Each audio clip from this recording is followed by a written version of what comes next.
Good evening, everyone. It is 5:30. It's time to begin the meeting. I call this meeting to order. Roll call, Ms. Rhonda. Here. Here. Here. Here. Here. Here. Present. Thank you. We will now have student invocation by someone from the 6th grade school. Palmer. And flag salute. He's going to do them both. All right, double duty.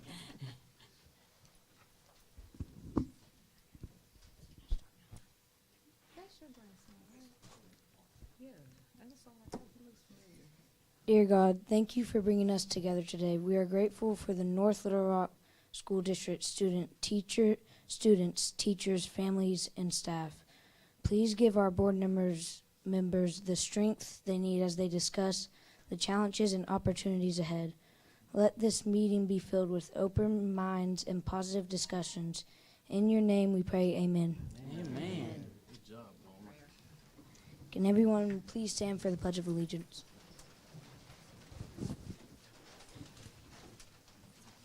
I pledge allegiance to the flag of the United States of America and to the republic for which it stands, one nation, under God, indivisible, with liberty and justice for all. Good job, Palmer. Good job. Go Chiefs. Are your Palmer. parents with you? Would you wave? Awesome. Can a grandma wave too? Yeah.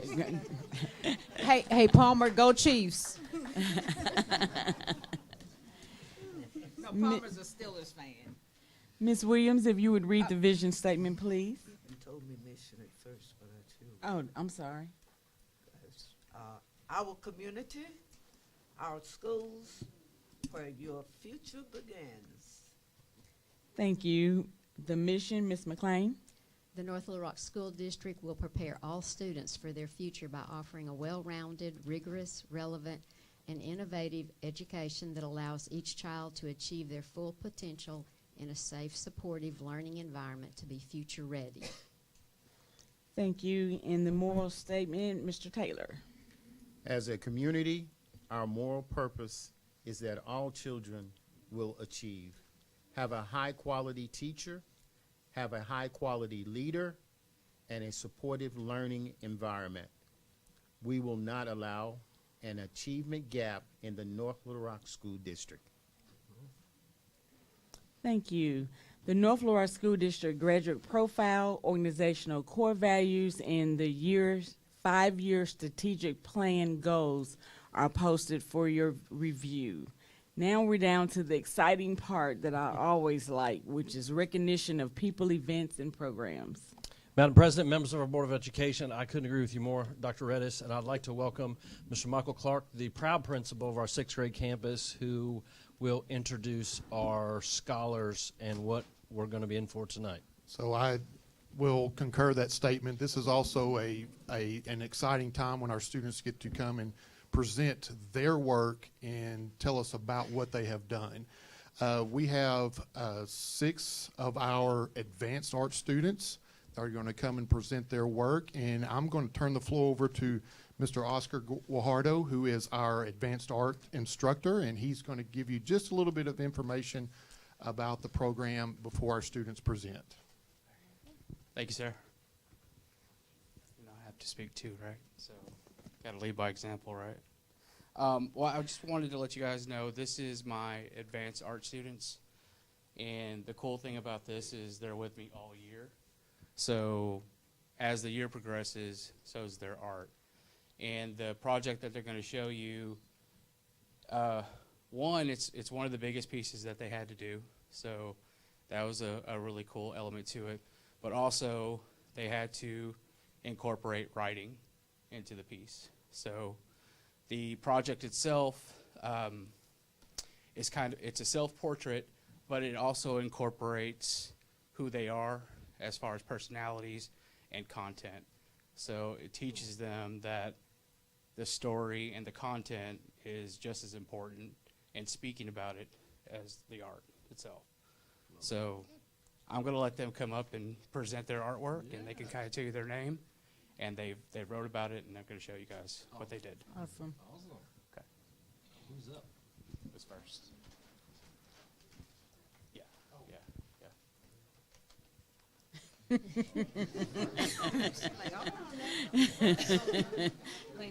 She said, wait a minute now. Oh, do you want me to hold the mic? I'll hold the mic for you. So just kind of show everybody.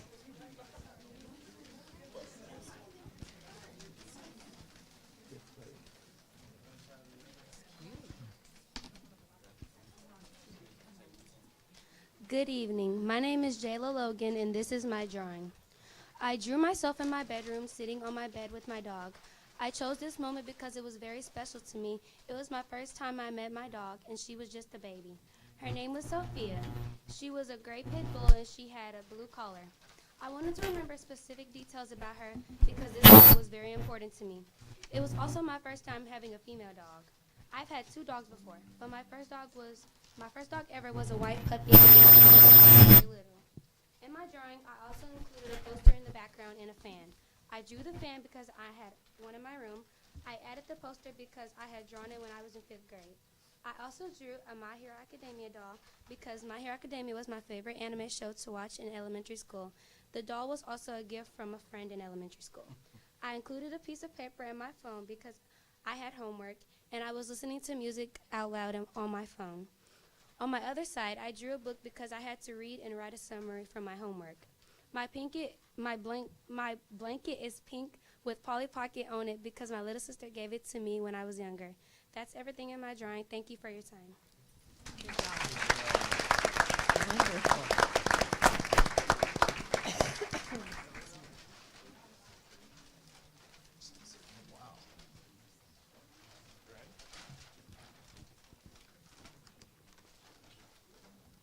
Oh, that's nice. Good evening. I am Summer Cummings, and I am so excited to share my artwork with you. In this drawing, I'm at Cheddar's with my cousin Michaela, and we are posing with gifts behind us. I am the girl with a bun, wearing a black and white dress, a pink purse, and heart earrings. My cousin is wearing a pink shirt with jeans and has her own hair in an afro. It was my birthday on February the 7th, and I turned 12. Behind us, there was a Cheddar's logo on a light brown wallpaper, and we were standing on a wooden floor. In the gift bags, I got AirPods, Bath and Body Works, and our set. It was a fun event, and I had so much fun. Thank you for your time.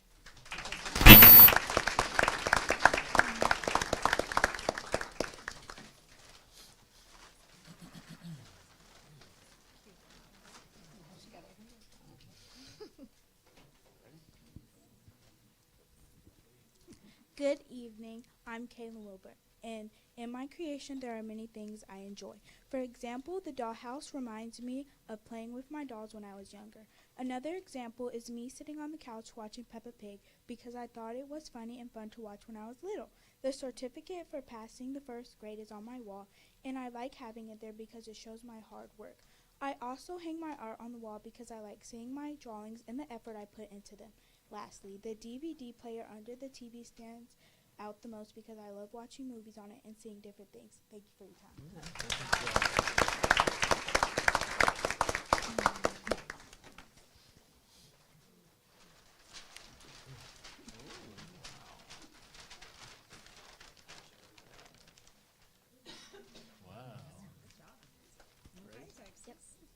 Hi, my name is Eleanor Pruitt, and I'm going to tell you about my self-portrait.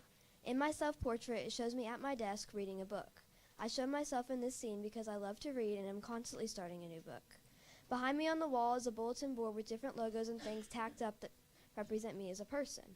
First, there is a logo of the Texas Rangers, my favorite MLB team. There are also logos that show the Kansas City Chiefs, and above my bulletin board is a Baylor University pennant. This represents my love for sports and those teams. Also on the bulletin board is a Wicked poster, and above that is a Hamilton poster. These represent my love for theater and acting. Above the bulletin board are several posters that also represent me. One is a poster for the last performance I did with my dance studio called Show Up. This and the pair of dance shoes by my feet represent my love of dance. On the floor by my ballet shoes are muddy dog tracks because I love dogs and I have one at home named Rosie. And a pair of goggles is sitting on my desk, and there's a logo for the Lakewood Waves on my bulletin board to show my love for competitive swimming. Next, there is a picture of the state of Texas hanging up because I was born in Texas and I love it there. Also, I have a picture of a sunset over the ocean to represent my love of the beach. Finally, there is a picture of a smiley face because all of these things make me happy. In conclusion, all the things featured in my self-portrait represent different things that make up my personality and me as a person. Thank you. Great.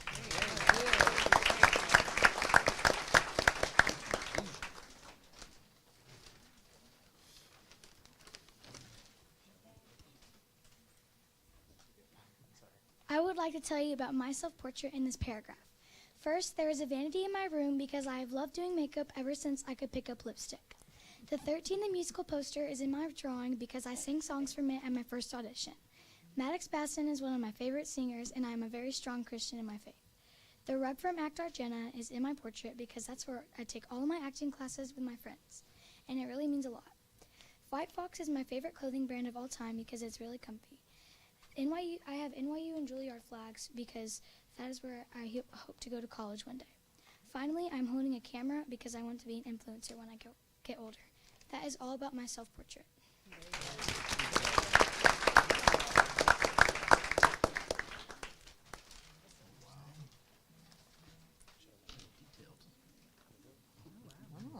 Hi, my name is Lillian Swanson. This awkward's all about the things that I love or that's in my life. Let me start at the beginning. I am laying down in a chair that I was in my house when I was 3 years old. There's a computer on my lap because I stress about my grades too much. I have a blue blanket because blue is my favorite color. I have headphones on my head because I love listening to music while I do stuff. My head is laying on a pillow because I like to be comfortable. Then there is a pink carpet because I love something soft when I walk on. On the carpet there is a dog sleeping with a bone. The reason is because I love dogs. There is a dog bed in the corner for it to sleep in. Above is a red Christmas ornament because I love Christmas. Next, there's a bowl of water and food because I like to eat, and so does the dog. Lastly, at the very bottom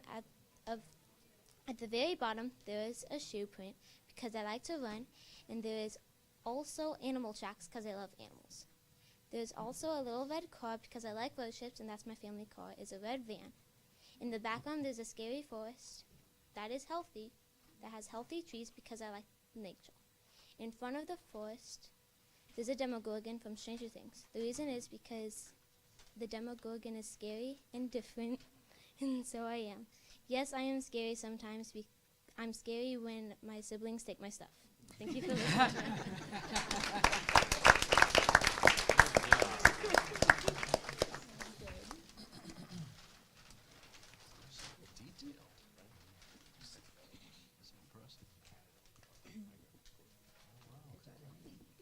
Hi, my name is Eva Jean Lawson. I would like to explain my self-portrait.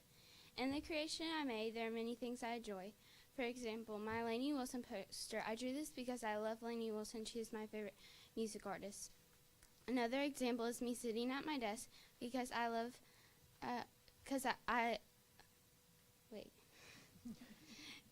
like looking at myself in the mirror, and I like to see what hairstyles will look good on me. Then my pillow, because I love my pillow because it makes my hair really smooth. Next is my roommate. I love my roommate and have so many of them in my cabinets. Lastly, my Bible, because I love Jesus and I got my Bible when I was 6 years old.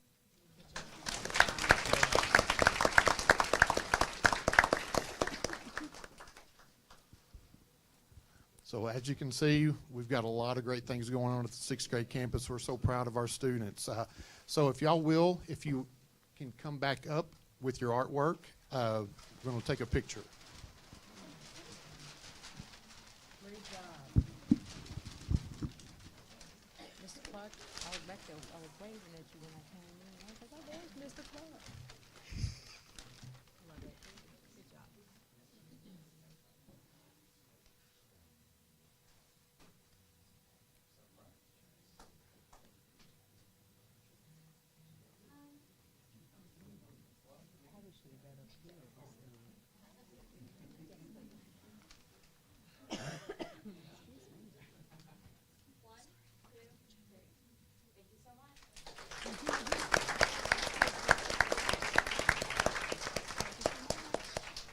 That was wonderful.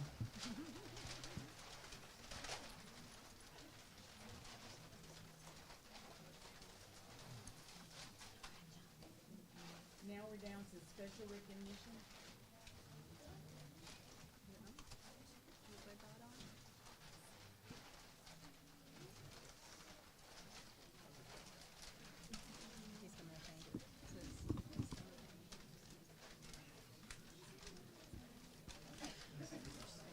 Number 7.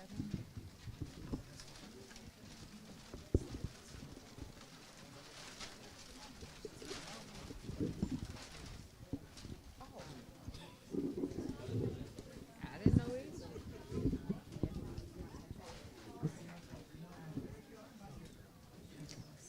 Good evening, board members and Dr. Paluski. We are less than 1 month away from the 5th annual Night of Honors, which is our district's signature star-studded event in which we recognize our classified employees of the year, building level teachers of the year, and unveil the name of the district teacher of the year. This event takes place Friday, April 18th at 7 p.m. at the venue at West Wind. Tonight we will recognize our honorees, and they'll be presented with the gift, their tickets to the event, their tickets to the mocktail hour, which takes place right before the Night of Honors, some detailed information about preparing for the big night, and some NLRSD paraphernalia. We will begin with our classified employees of the year. Child Nutrition Employee of the Year, Tatiana Parker.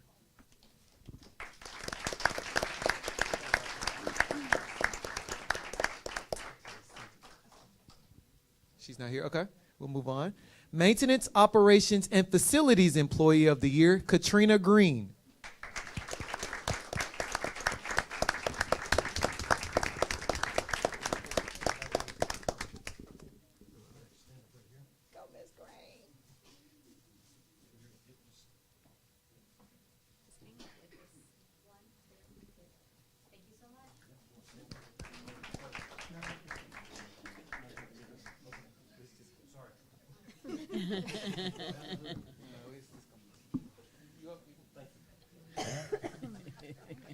Office and Technical Employee of the Year, Pamela Jackson.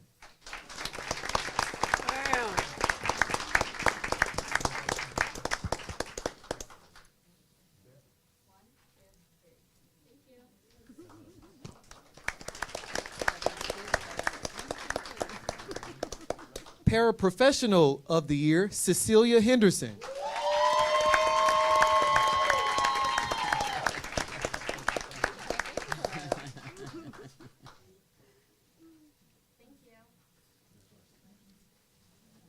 Safety and Security Employee of the Year, Jacqueline Bonnet.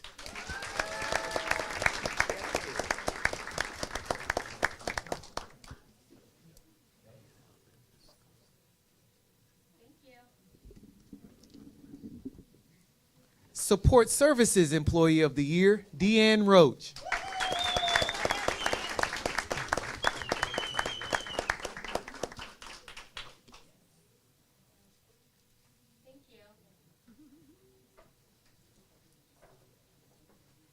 And the Dr. Scott A. Tyler Senior Transportation Employee of the Year, Karen Springs.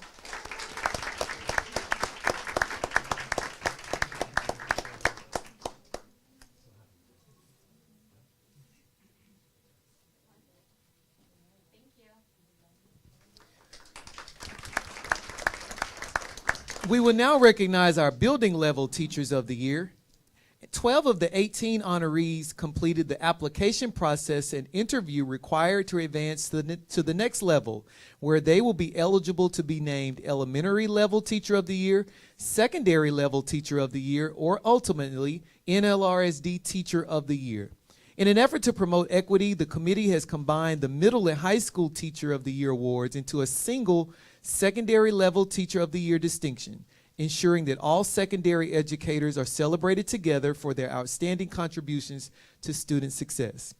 Amboy Elementary School Teacher of the Year, Elena Reyes Lovins. She's not here. Okay. Boone Park Elementary School Teacher of the Year, Shanti Baker.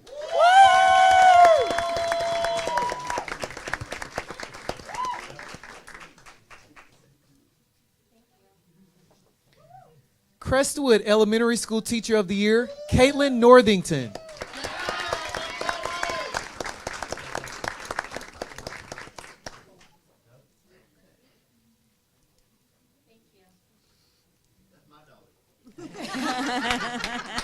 Proud Papa. Glenview Elementary School Teacher of the Year, Tammy Reeder.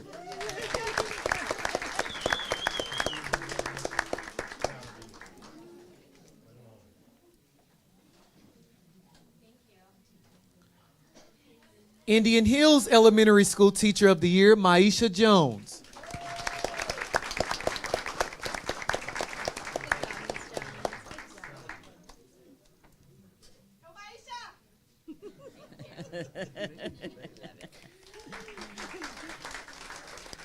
Lakewood Elementary School Teacher of the Year, Lisa Hoggard.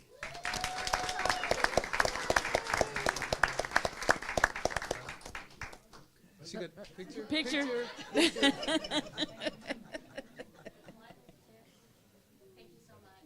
She's ready to go watch that Razorback game. She told us she was leaving early. Meadow Park Elementary School Teacher of the Year, Natalie Fisher.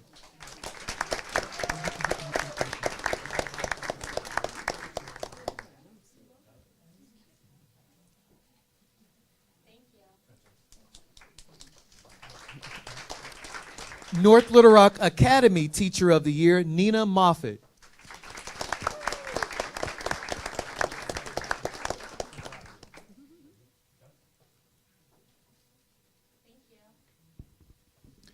North Little Rock Center of Excellence Teacher of the Year, Brandon Kirkwood.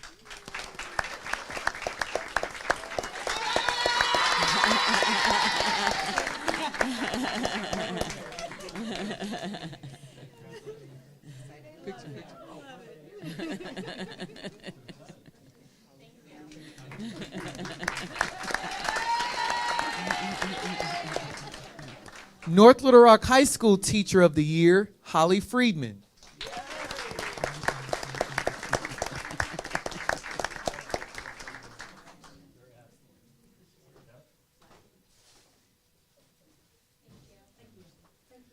North Little Rock High School Teacher of the Year, Kim Stanley.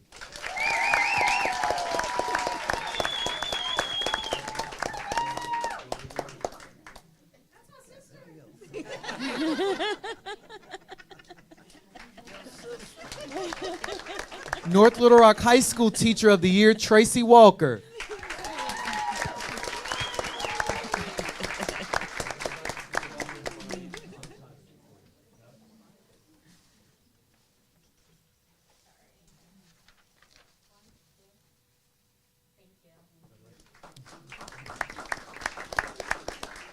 North Little Rock Middle School 7th and 8th grade campus Teacher of the Year, Allison Ashcraft Padilla.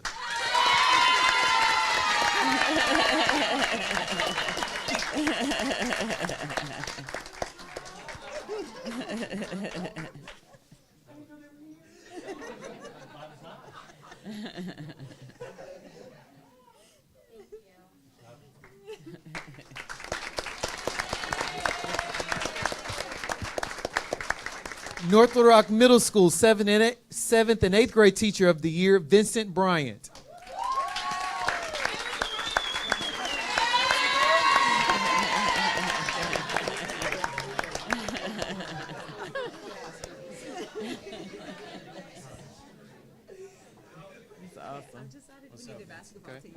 Yes. That's awesome. Let's salute, even though he's in his absence, Mr. Kevin Hoggard. He is the 6th grade campus Teacher of the Year. He's not here, but let's salute him. Pikeview Early Childhood Center Teacher of the Year, Kim Pettis.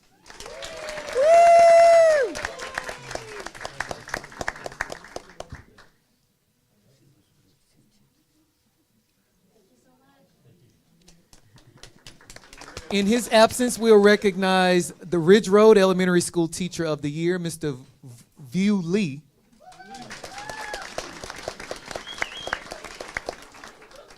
And 7th Street Elementary School Teacher of the Year, Sharon Frazier.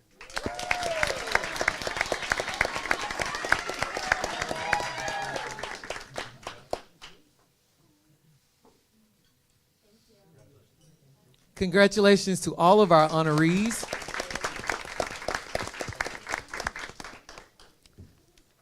Next, we will honor the 9th grade girls basketball team, North Little Rock High School. Congratulations to the 9th grade girls basketball team on winning the Central Arkansas Junior High School Conference Championship. Let's give them a clap.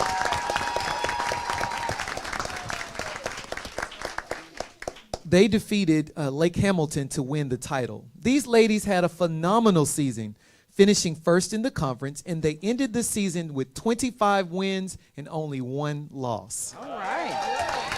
All right.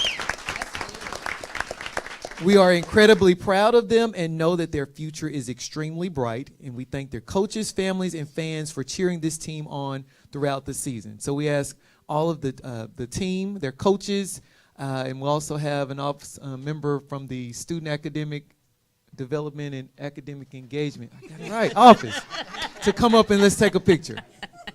Good job, girls. Good job, ladies. Good job. Good job. Awesome. The tall ones in the back. The real tall ones.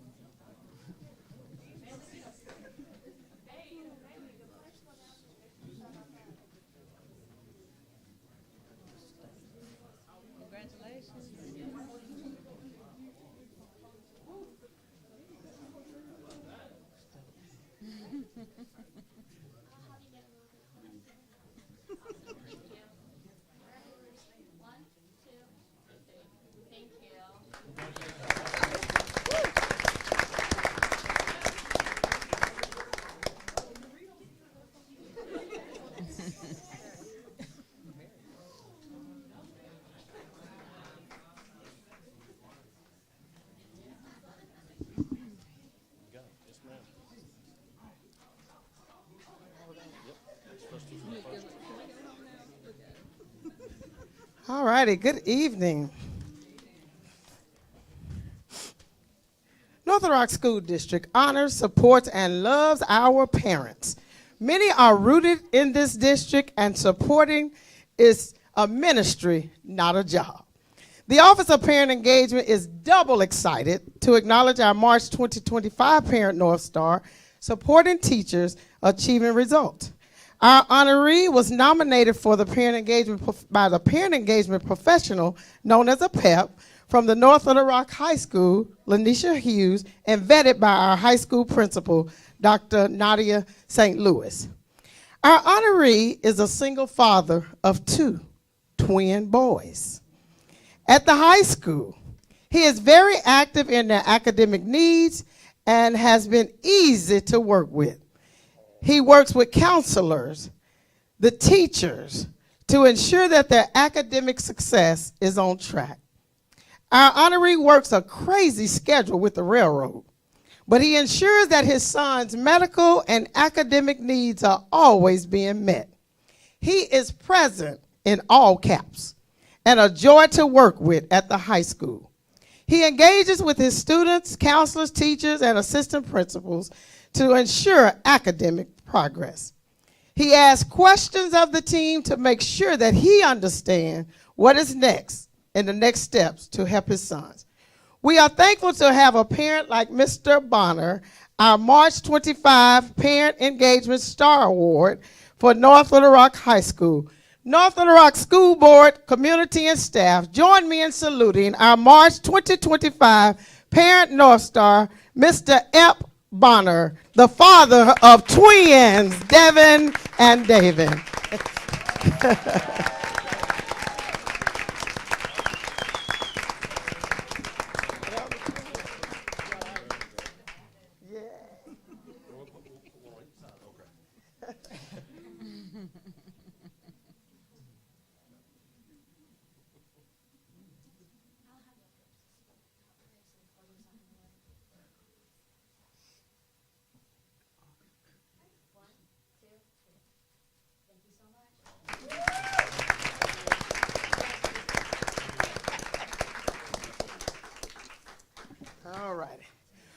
This month I want to give 2 stars. And I want to give 2 stars because they're great rides and they're just outstanding. Look at the person next to you and just say, I like me. Look to the one on the other side and say, I like me. Well, North Little Rock loves I like me. And I'm going to read exactly what it was written because they're celebrating the 25th year of I Like Me. Let's give them a hand for that. Since 1999, the North Little Rock Rotary Club has purchased personalized books for all kindergarten students in the North Little Rock School District.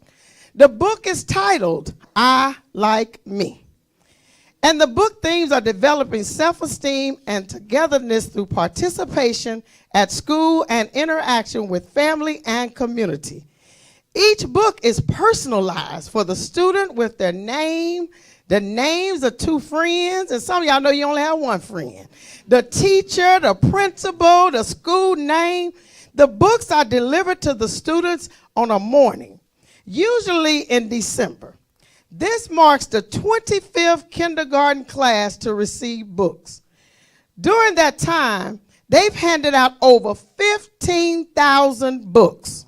We can give them a hand for that. Russ Kelso is the Rotary Project Coordinator. The process to get the delivery and reading has a number of steps. In September of each year, the school district provides the data about 600 kindergarten students. That data is inputted into the online and a publisher. For over 15 years, we have partnered with the School East Lab to do the input. The students type in the data while the Rotarians proofread. The publisher ships the books back to us 8 weeks later, y'all, being delivered to each individual school. And just in memory, Mr. Stan Wisnat was our champion at the East Program Coordinator for many years. And this year, they honored Mr. Cody Dillon for he provided the support this year. The final step, which happens in my office to support, is to recruit volunteers to help deliver and read the books to the students. Each year, they try to incorporate Rotarians and their spouses, co-workers, high school students, school district staff, the police department, the fire department, the mayor's office. You've probably been called. On one single morning of the school year, the volunteers are dispatched in teams to each elementary. In years prior to COVID, we had as many as 120 volunteers reading. During COVID, the program continued by the Rotarians volunteers reading to every class via Zoom. On the return of regular class and in-person reading, this year we had 76 reader volunteers from various groups and an additional 20 firefighters. Personnel were able to read thanks to all of our emergency responses. The North Little Rock Rotary Club coordinates the funding of each book, $17 each. The book solicits classroom sponsors from club members, local businesses, and individuals. The club also periodically will qualify for a grant from the Rotary Foundation, the main financial focus of this. North Little Rock staff, board, Dr. Paluski, the community, the state, the world, we need to stand and give a round of applause because we know the foundation is reading, and we salute our North Little Rock Rotary Club for 25 years of I Like Me. To receive that award is Mr. Russ Kessel. Thank you.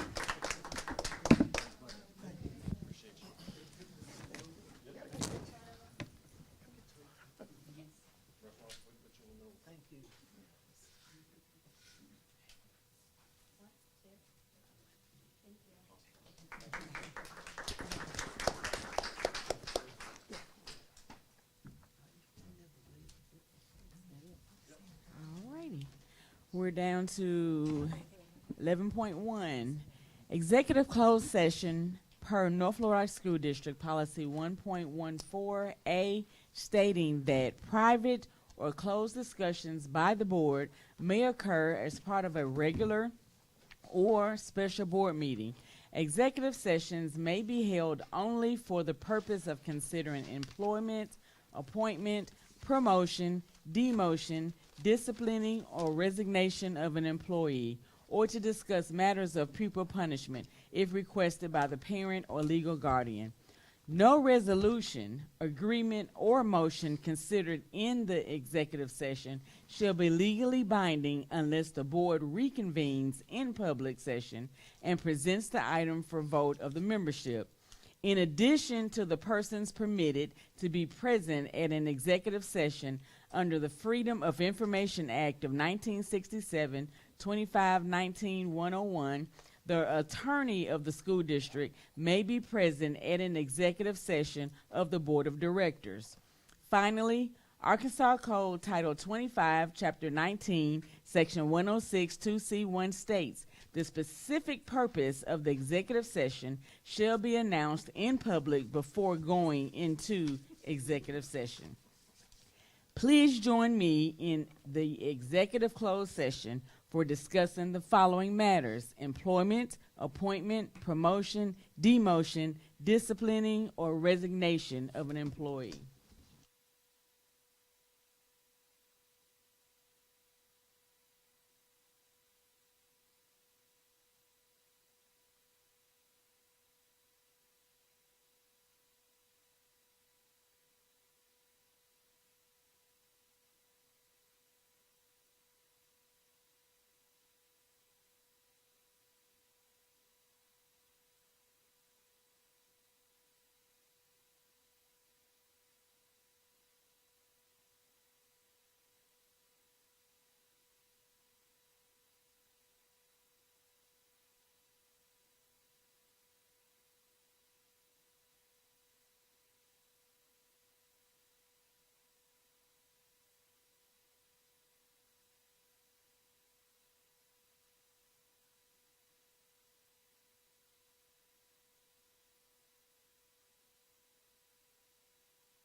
We're back in session.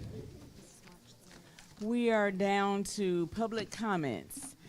Citizens who desire to speak during public comments must sign in prior and will be called to the podium. Public comments is not a question and answer period, and as such, school board members and the superintendent do not respond to public comments during a meeting.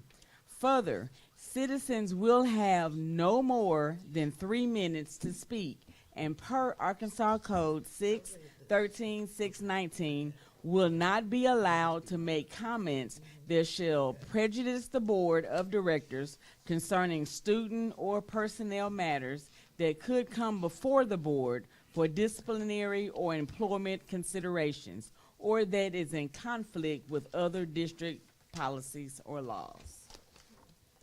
Let's see here. We have one, Miss Deborah Rhodes.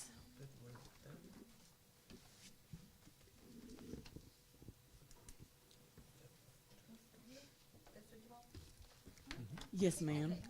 Do I have a timekeeper? Thank you. Good evening. I'm Deborah Rhodes, president of the North Little Rock NACP. To Superintendent Paluski, school board members, administrators, teachers, support staff, community leaders, parents, and yes, even our children, because our children are watching. A quote states, "Your children are watching you. They're learning from you, and they're practicing it out in the world. They will love how you love. They will hate how you hate. Remember this, because we can't expect our children to grow up to be good people if we're not showing them how. I do believe that our children are our future, and they're also our now. But now is the time they need the most qualified administrators, teachers, and support staff, and not necessarily the cheapest one out the buck. I ask, what are the children in this district worth? I hope you would agree that they are priceless. The last several weeks have been filled with misconceptions that because the North Little Rock NACP is involved, that it's a way to divide this district. However, it's a way to stand for unity, to do the right thing. There is fat in this district. Cut it the right way, the right process, no bias on my part, because America itself has rid itself of DII, and women and those of color are molding minds every day. It takes talk that I join in this fight. Because my daughter's affected, that's not true. However, I did not find out until later and was shocked she didn't even inform me. But even in the midst of the unrest of this reorganizational plan has caused, my daughter has helped this district even a few weeks ago secure a $416,000 grant. I taught my children always to do what's right. There are maybe board members that should not be included in making these decisions regarding the reorganizational plan, so that there will be fairness across the board. By the way, I joined in the fight a long time ago. So I stand on the behalf of the 9 women of color and the 3 white women at the central office and countless others who have been lumped in the count. I remind you once again, it's not a black thing, it's not a white thing, but I trust you would do the right thing. Our children, they deserve it. Thank you. Thank you. We're down to board member and superintendent involvement. Let me pull out my little calendar.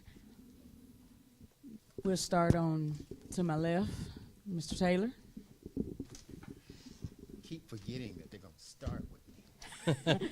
Well, I picked. Okay, I switched. I'm good. So this week was different. I went to the town hall meeting downtown. So it was not immediately the school district involvement, but I was there, and it was very informative about the things about special education that's going on, the things about the educational department here in North Little Rock, about Medicaid and Medicare. And a lot of those things impact our children here. So it was very, very good. It was packed house, over 800 people, and they were there at 5:30, not 6 o'clock. It started at 6. It was full at 5:30. Wow. And by the time it started at 6:05, there was only standing room only. So, wow. Very informative. Ms. Wonkum? Board involvement was the middle school luncheon, the PTSA meetings, the band booster meetings, the band assessment that was held over at the Maumelle High School. Soccer is in full swing. I'm at the soccer games, and then the special meetings, the regular meetings, and then that Saturday that we all volunteered our time for. King of the Hill. Yep. That was awesome. That was fun. The contestants doing the limbo. The band was awesome, and Tony was selected as King of the Hill. Yes. And our budget workshop. Had a visit at Meadow Park where we visited the classrooms there, and I think Mr. Box outdid himself there with the decor and the soothing music that he had going while we were eating in the cafeteria. That was wonderful visit there. Attended the North Little Rock School District Retired Employees meeting, and we had a presentation there by Aaron Stanger about the Providence Park. It's a new development of tiny houses for the chronically homeless, and it's in the process of being built over in Little Rock, and that should be ready for occupants, I think, in about a year. It was very interesting to learn about that. You can go to providenceparkhome.com and find out all kinds of information about that. We also had the art director there that was telling us about upcoming options for retired employees and their health insurance, which is something that we'll have some people maybe this year that are going to be going into retirement land, and they'll be wondering what the insurance is looking like there. I dropped into the school choice fair that was at the high school cafeteria and saw a few parents and students coming in there, and had a great opportunity to go around. All the principals were there supporting their schools at their tables, nicely decorated. Got to visit with them. And then yesterday we were at the middle school, and a very interesting interaction with students there that have shown growth from the first test that they took in the beginning of the year, and then the winter interim testing that they do. So it was nice to hear from them and the things that their teachers were doing with them to help them with test-taking skills. I think that's it. Ms. Williams? Oh, thank you. I'm so excited because I got to read to some kindergartens at Meadow Park Elementary. They are so smart, so sharp. It is unbelievable. And I had to read about the 5 little ducks who got away. But then Mother said, quack, quack, quack, and they all came back. So it was a very interesting and entertaining for that. And this book that the gentleman gave me, I love to read it in schools, but I've always, anytime they ask me, this department to read in a school for this, I have always volunteered. And I can tell any of you sitting out there, the most joy you can find is reading to a child. Thank you. No, my name is not in this book. Okay? Thank But you. you do like you, right? Ms. Temple? I intended to look and I forgot, but I do remember we went to Meadow Park, and that was a wonderful experience. And we got to go to 7th and 8th grade yesterday. We had extra meetings and the special budget meeting on the Saturday, and I got to visit at Indian Hills for a special meeting, and that was very informative. And that's all I can remember at this point. Ms. West? Budget meeting, 7th, 8th grade campus luncheon yesterday, which was really, really fun. And I love getting involved with especially our middle school students. And I thank you all for your hospitality at the 7th grade campus. And just have to give a major shout out to Chef Andre over at the middle school. He does an awesome job every year, and he does an awesome job as far as making sure that we have exactly what we want and need, and he's very attentive to all of us. And he incorporated peach tea this year. So you all know how I am about my sweet tea when I go to the, But he had peach tea this year, and the chicken spaghetti was phenomenal. He grilled the chicken, and he caught Dr. P hovered over his plate a couple of times. The food was really, really good there, and he does a phenomenal job over there, and just a great disposition. And he had Grilling King, or had his towel on. He's the Grill King or something like that, to that effect. But thank you, Chef Andre, and we thank you, 7th, 8th grade campus, for the hospitality. And I got to see my niece, Gia, over at the middle school. Shout out, Gia, and the rest of our ambassadors. I'm sure Rochelle will have all the names listed out for us. And I had an opportunity to work with Ms. Rose. I'm trying to secure a Healthy Smiles grant for the elementary schools, as many that wanted to participate with Delta Dental. And so we've been trying to get that solidified and worked on, and getting some more funds into our schools, and then toothbrushes and toothpaste, and trying to focus in on oral health and hygiene, because that's important. Brush twice a day. All righty. As Ms. McLean said, yes, we were at the King of the Hill, February 28th. It was, it's an honor when peers select their student, and he was even surprised, because his face was priceless, that my grandson was selected as King of the Hill. So we were really proud of him.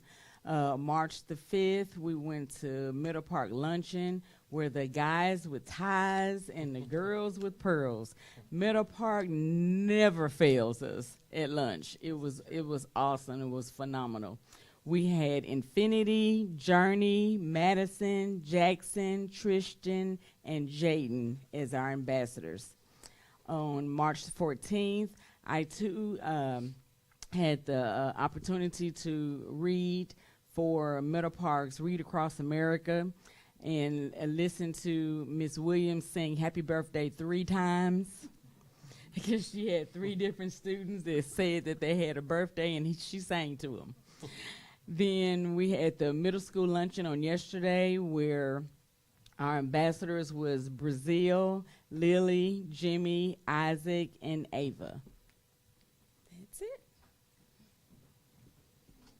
Okay, Madam President, I'll go very, very quickly. We'll go a little bit back into February. February 27th, I was very honored to be a guest on Broadway Joe, in which I had an opportunity to brag about all the great things happening in the North Little Rock School District.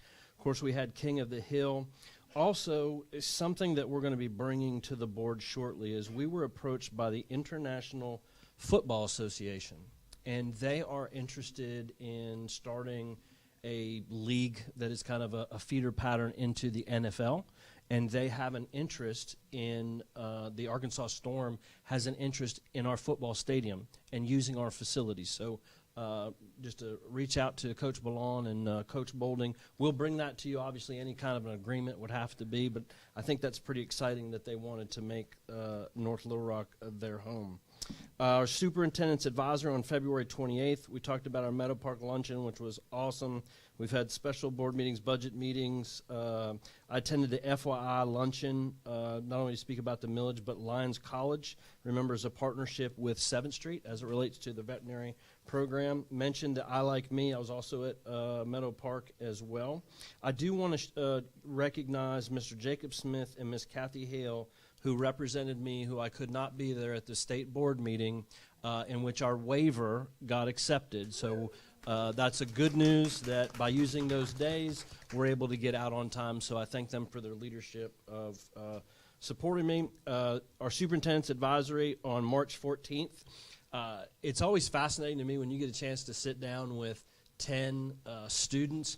We tackled the new bell-to-bell no cell. Now you can imagine that was a deep discussion among high school, secondary students. So more to come on that.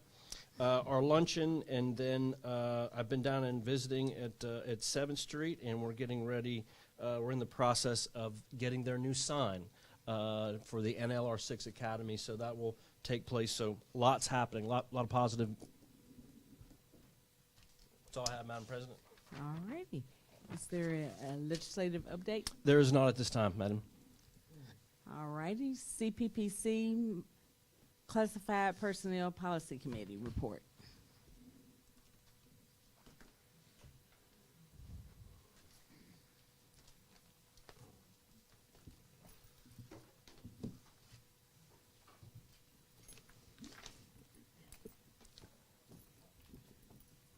Okay, good evening. Good evening. I'll go briefly over our February minutes from our regular meeting. The January minutes were approved. Colonel Stanger was kind enough to come visit with us and speak to us about the budget. It's on the back. And he discussed about the buckets that the workshop had gone over but bucket 1 had been presented. Bucket 2 and 3 were going to be presented at the workshop on Saturday.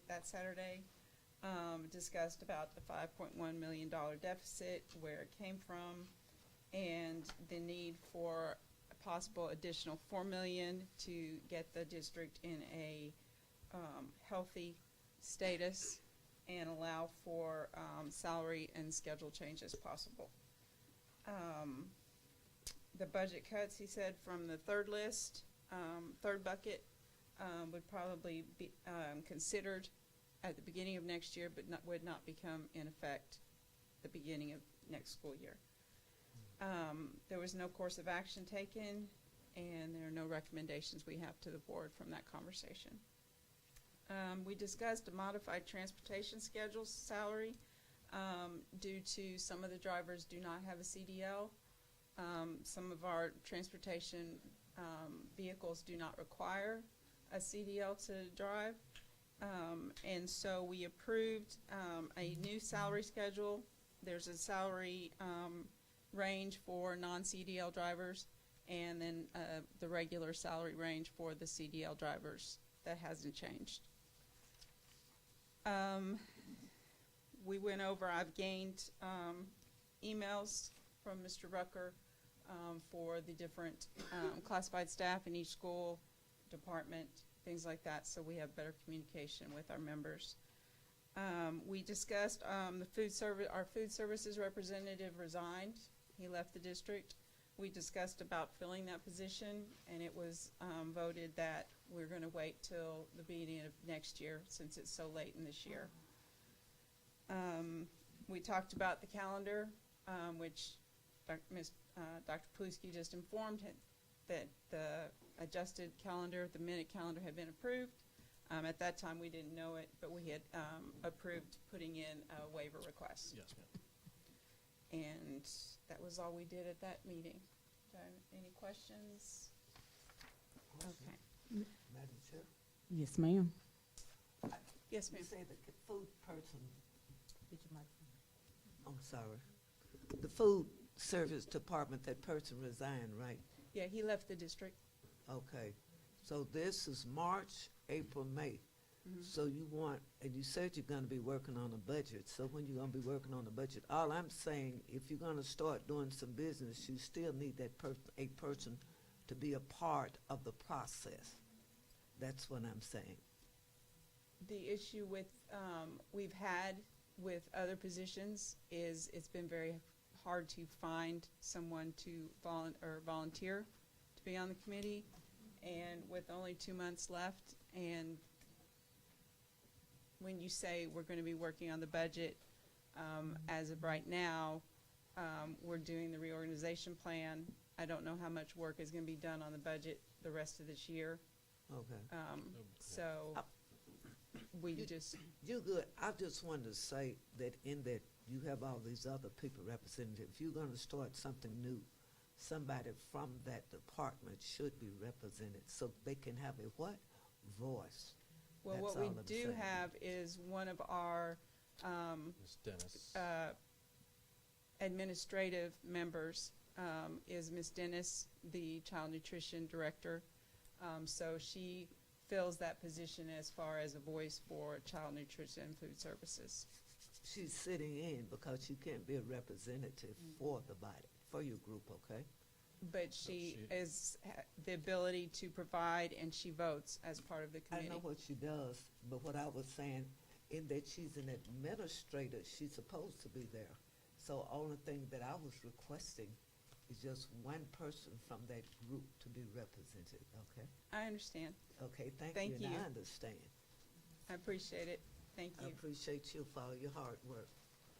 While we're on this end, Ms. Temp, do you have any questions? Ms. West, do you have any questions? Thank you. Now, I was informed that I should go straight into the committee's response to the reorganization plan. Go right ahead. Okay. And we understand that there's a $5.1 million deficit that needs to be corrected. It's due to I'm sorry, was there? Oh, you want the LPPC to come first? We don't have a copy of what you were talking about. Did you? That's okay, go ahead. This, Go on, this go was on. this was not submitted. This we worked on this week as our Tuesday meeting. Okay. We developed and voted on these recommendations. Okay. So it was past the Sunday deadline that we did this, but our 10 days are up, so we do have to report to the board. Go ahead. Oh, it's Good. okay. She's We just don't have orally- paper. she's Okay. just orally Okay, gonna gotcha. tell you. Okay, gotcha. I thought All I was right. trying to decipher through the 3 copies and gotcha. I'm with you. Okay. I'm listening. All right, thanks. We understand the $2.7 million loss due to the continuing decline in student enrollment, that there's a $1 million loss due to the poverty certification not at 70%, and we understand there's a $1.4 million increase in the operating budget expenditures due to the absorption of the salaries previously funded by ESSER. We realize there's an extra level of urgency to resolve these issues due to the timeline for sending out contracts. However, the CPPC has voted to not accept the proposed reorganization proposal. It has been difficult to evaluate the efficacy of the proposed cuts and reorganization of the classified staff. We have compiled a list of our recommendations. In addition, we are requesting additional information that will allow for further development of our decisions, and upon this request for additional time to get that information. Excuse me. We understand that the central office reductions in overall operational budget is under the superintendent's purview and not being brought before the board tonight because it doesn't require a board vote. However, I'd like to report the issues and recommendations that the committee discussed before we knew that this was not going to be presented tonight. We have guidelines from Synergistics on energy thresholds.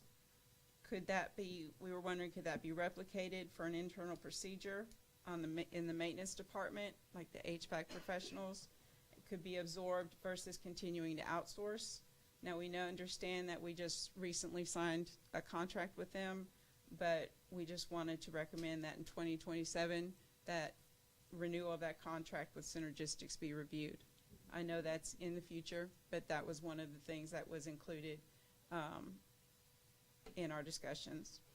We also did not want to eliminate all of the cell phones, only the ones that are not utilized, and we recommend installing a landline in departments and areas that do not have access to a phone.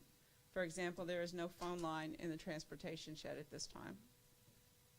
Also, with the understanding that these items were included in the original presentation on March 4th at the board's request, we would like to respond to them.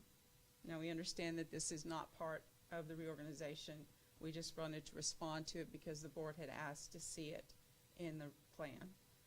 The CPPC does not support the elimination of holiday pay from the 51 employees for whom this benefit was grandfathered to them upon its elimination from the district benefit packages in 2015. The CPPC does not support the reduction of all 245-day contracts to 240.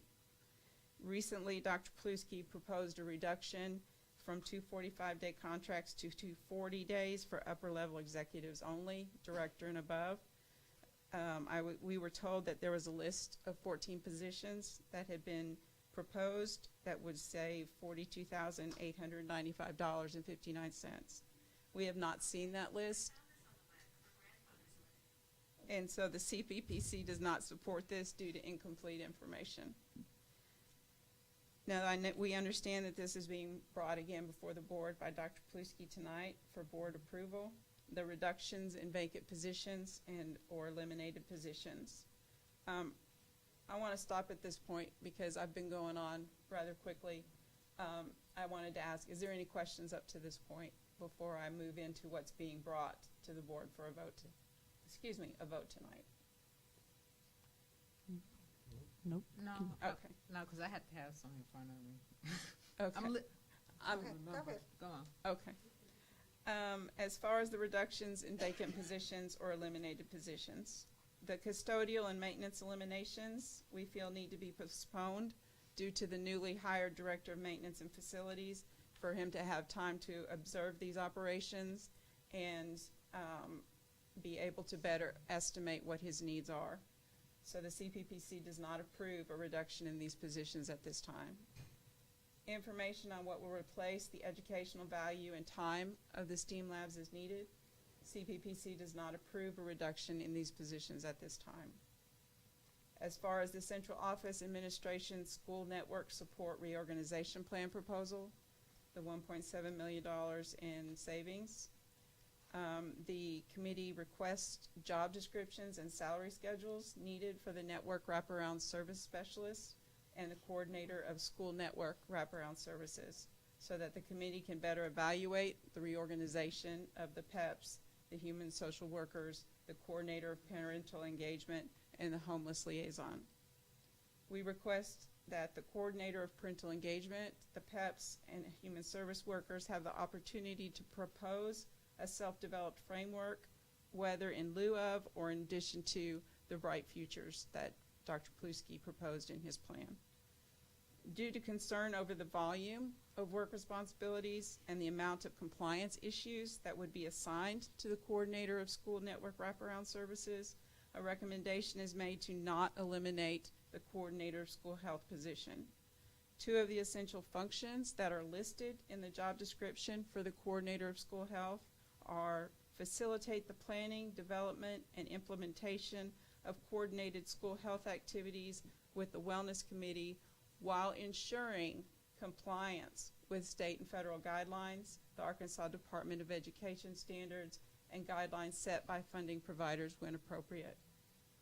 We also, part of that job description is to submit grant applications and or reapplication to appropriate funders. This position has secured $12 million in grant funding, and as of March 7th, 2025, another grant totaling $461,857 was procured for the North Little Rock School District Safe School. We respectfully submit this response to the proposed reorganization plan that the board sent to us after your March 4th meeting. And again, I apologize that a copy of this was not provided to you. As I said, we met on Tuesday and discussed what our response was going to be, and I sincerely apologize that I failed to bring this to Ms. Colquitt to provide to you. No, I apologize. no, That's my fault. That's on cool. me. But in the situation like this, Dr. Paluski and Ms. Colquitt, let me ask you this: can we have maybe make some concessions to where we can maybe make some to get like this kind of stuff in, so we can have like copies of this, like if they're meeting and then they bring it to you and say, hey, I got this and I know it's past the deadline. Is that Sure. like, Sure, absolutely, especially in times like this where Yeah. you need to be able to see it, 100%. okay? I I can know pull that this up. I've got my computer. I can pull this up and print out a copy for you to have tonight to look at. I know you're having a vote tonight, but if you would like a copy of this tonight, I can pull that up and print it out for you. But again, I apologize. That's on me for not. It's totally okay. Inquiring on the need to bring copies. And I do want to add, I want to thank Ms. Cherry. I had met with Ms. Cherry and the CPPC at their request for over, I think, a couple hours in the business office. And then we met again. Ms. Cherry asked if I could meet with her, which I did. And she also asked, would I be willing to meet with any of the paraprofessionals? I said, of course, I'd be more than happy to do that. But And it was the PEPs and the human service workers and the coordinator of parental engagement. Unfortunately, due to the time crunch, it would have had to be the next day, and they were not able to arrange anybody to come due to their schedules to come that next day. But we appreciated the offer.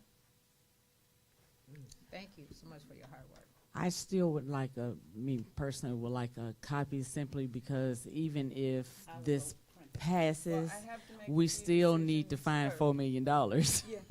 Well, I have to make a few adjustments on it because I just found out tonight on the agenda that certain portions of the original plan that was presented are not being presented tonight. So I had to change the language a little bit to say we know that it's not being presented tonight, but we would like to convey our recommendations and requests. So I need to change that language a little bit. Not a problem. And then I can get you a copy. Not a problem. Thank you. Yeah. I have one more question. Yes. Is this similar to, I'm trying to get a clarity here. No, that's fine. Now, where you had some cuts, this is something forthcoming, like what we're trying to cut the days. It's one of your reports I read where you're trying to cut the custodians, maintenance, cafeteria workers. Was that a part of your report, or you all talked about that? Yeah, part of the elimination of vacancies included maintenance and custodians. I'd have to pull it out. I read it. It's there because I read it, but I say custody, they don't make no money. Oh, well, this was the holiday cut. That's No, what that this was vacancy positions or positions that are being temporarily filled. I'm sorry, I know I have that list in here. If you need me to pull it up and name specific positions. I was just asking, were you all correlating with that? Yes. To think about, so we can, but in that I don't have it, like what you just said, I would just like to see it, so I have a clarity of it, that's all. Yeah. No, I understand, I apologize again, I'm sorry. Oh, that's all right, don't apologize, everybody been last minute. You good. But Dr. Paluski will, I believe part of his elimination of vacancies is part of your proposal that you're bringing tonight. He'll have that list of the positions and the vacancies that are being proposed for eliminations, if that's what you're inquiring specifically about as far as the maintenance and custodians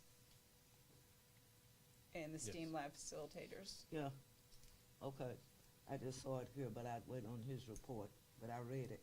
That's why I was getting that clarity from you, and thank you so much. You're welcome. Any other questions? Thank you. thank you, Ms. Cherry. I will go Thank you, right Ms. now Quinn. and fix that. License Personnel Policy Committee report.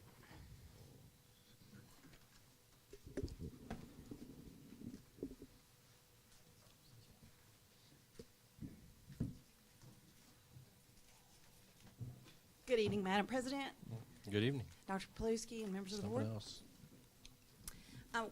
I went ahead and made some copies because we've had several meetings since we last met, and most of them are about the reorganization. I think we've met 4 or 5 times since then. So I just kind of wanted you to see the outline of our discussions that we've been having. I don't necessarily want to go through the weeds in terms of every question and things that we've brought up, but I just would like to talk about kind of ultimately where we are right now in terms of making decisions, because everything else that we have covered in the last 4 meetings has just been a lot of discussion. And so where we are right now, and which we met on Monday, and you don't have a copy of our Monday because we didn't have those minutes approved, but we did vote to pass the reorganization plan 6, and we really appreciate several things from that plan. We really liked the attention to having a coach in every building, and I'm going to limit my comments to the certified issues because it's not really our place to comment on the classified. So we like the coaches in every building. We appreciate that we were asked to give input about what those coach positions should look like, so that we could help craft that job description for those instructional specialists.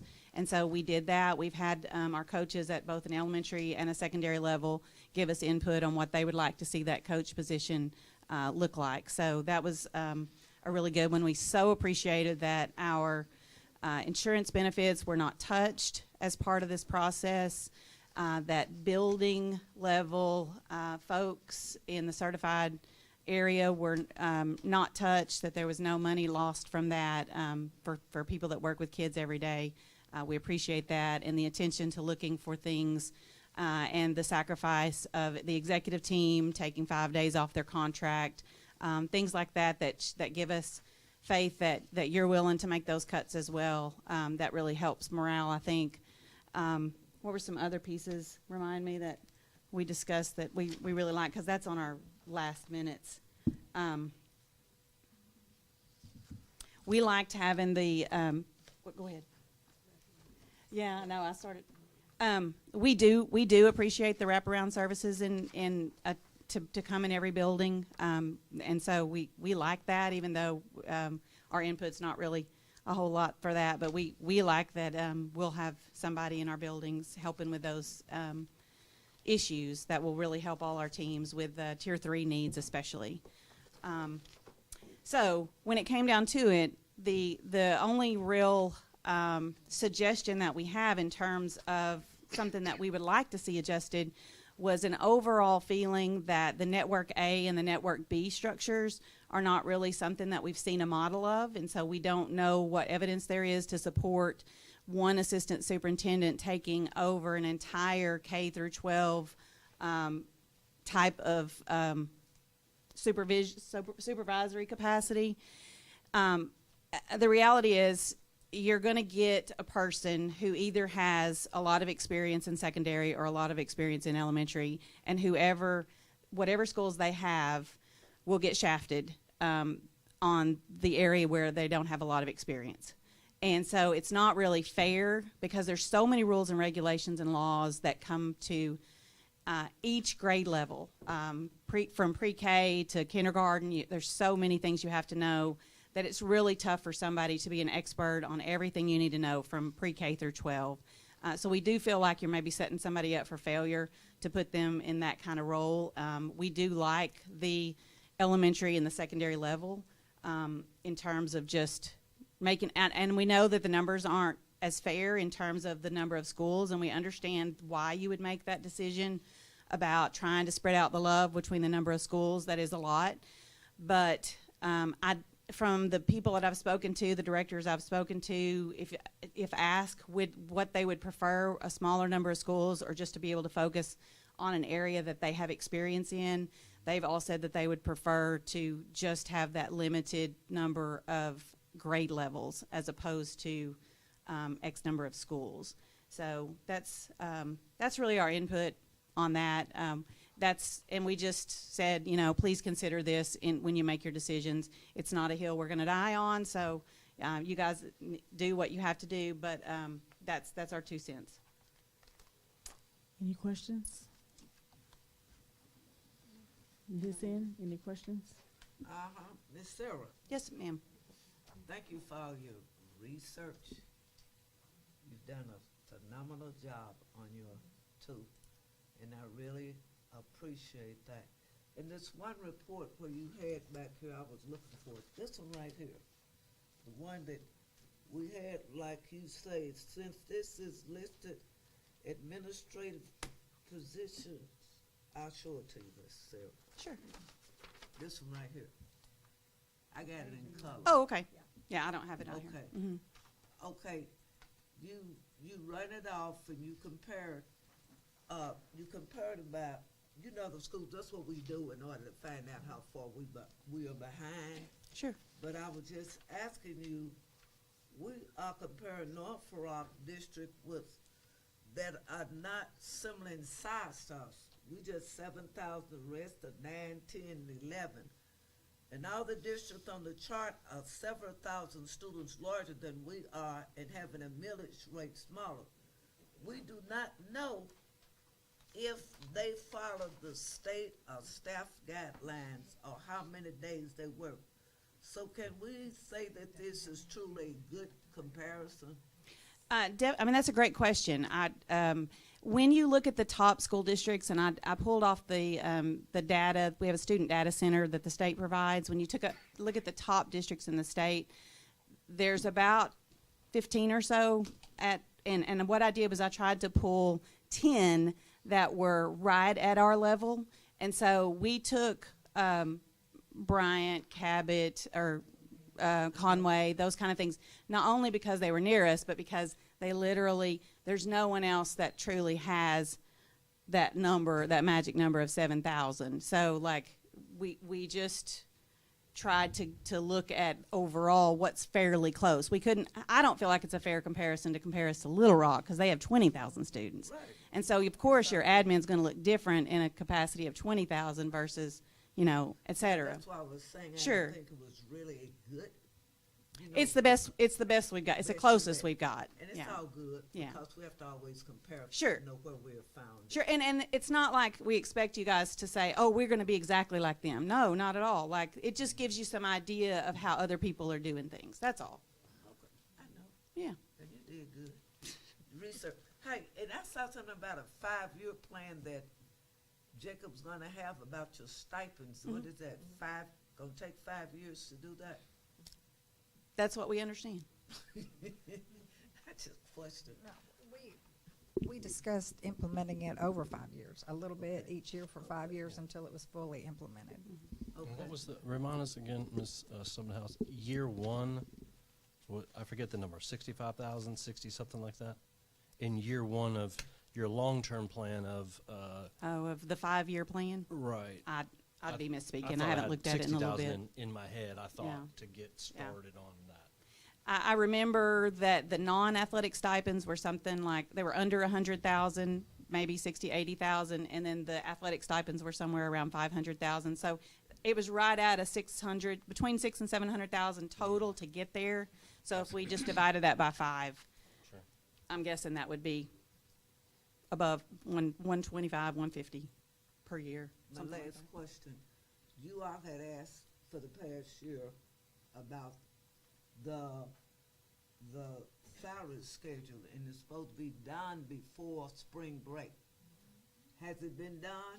It Or has where not. is it? We've been putting a lot of pressure on Mr. Smith. He did come down with the flu, so we're giving him a little bit of grace to work on that, and he was in the midst of the reorganization, so he has promised us that is next on the list. I know, but you said 2 weeks. You've been asking for it a long time. We have. But as you said in your notes that I've validated, it's supposed to be now. It is. Before spring break. It was. Tomorrow is the last day of spring break. So I was just asking, had you considered that? So we started that discussion because we keep bringing it up too, like why don't we have it? And so we got to thinking that the last time we were looking at salaries, our schedule was frozen. And so someone brought up the point that was it 2 years ago when they froze? And then even though you might have 15 years of service, you were on the step 14 because you didn't get that bump. And so what our question was, because Mr. Smith's plan was to just go back to the original step salary schedule that we had prior to COVID and to just put it in place. And so when we said, okay, well, is that still going to be frozen, or are we going to be able to go to the step that we currently actually should be on now? But if you can't see it, you can't know it. That's right. So we don't That's right. have it. He said he was going to go to Mr. Brian Brown, and visit with him and find out the answer to that question and get back to us at the next See, meeting. because what's concerning me, we're talking about hiring people and doing things when there's no salary Absolutely. schedule. You don't know what to look at to know Absolutely. what you're going to get. Yeah. But I thank you all for your hard work. Thank you. I noticed that you had a Bryant schedule in there that was really simple. Just 3 columns, I think. We actually like our 9 columns. Theirs is a little bit too simple because it does, it allows for different types of degrees and different types of experience. And so, we don't necessarily want to go to something so much smaller. That simple. Yeah. It doesn't allow for different kind of diversity of certifications or degrees, and ours does. So, But definitely we want to look at those numbers and see, just because it gives us an eye for like, okay, what is that range that we're trying to get to, you know? But yes, we would very much like to see a salary schedule in our April meeting. Thank you all again for all the work that you've done on Absolutely. putting this together. Your committee continues to do a great job. Any other questions? Any other?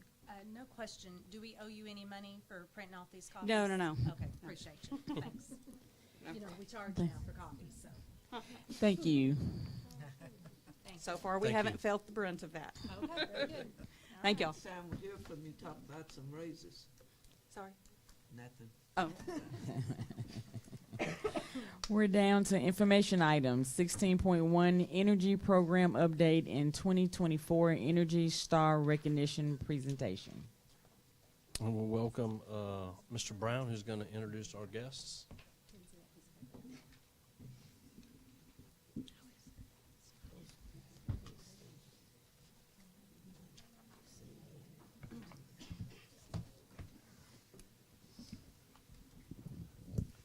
Thank you, Dr. Paluski and members of the board.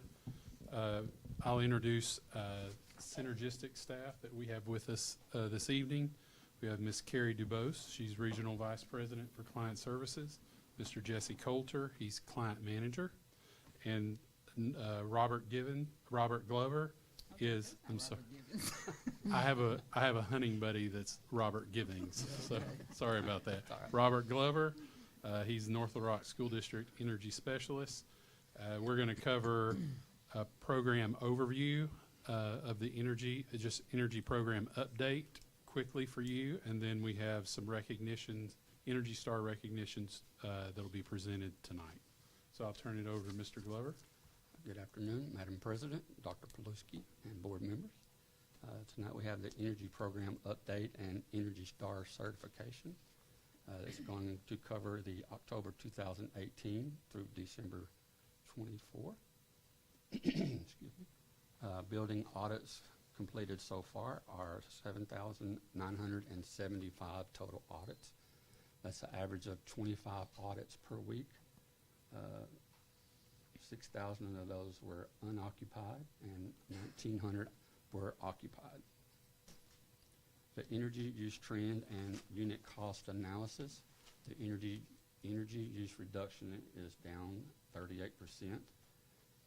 And you can tell that the energy cost, if you look down at below for the energy, natural gas and water sewer since 2018 have all risen. Some electrical was over 23%, or natural gas was up over 60% for cost, and the water was 27%. The cost avoidance breakdown was by commodity.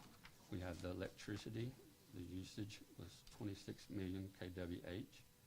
The usage avoidance was 28.4, and the cost savings was 3.2 million. Mr. Glover, if you would, speak into the mic a little bit more. I apologize. That's sorry. okay. The cost savings was 28%. For the gas, it was usage avoidance was 47.5% for $784,000 and 106. The cost savings was 45.5%.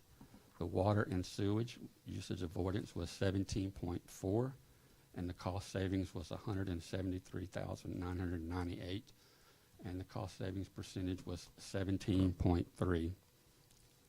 The total program savings was $4.249 million. Program savings measures the impact of the energy program on utility consumption and cost. This is the value of energy not used. Overall, it was 29.7 savings for the district. That comes out for an environmental impact of 3,089 homes, energy used for 1 year, 5,365 vehicles taken off the road for 1 year, 53,248,000 barrels of oil consumed, 8,127 tons of waste recycled.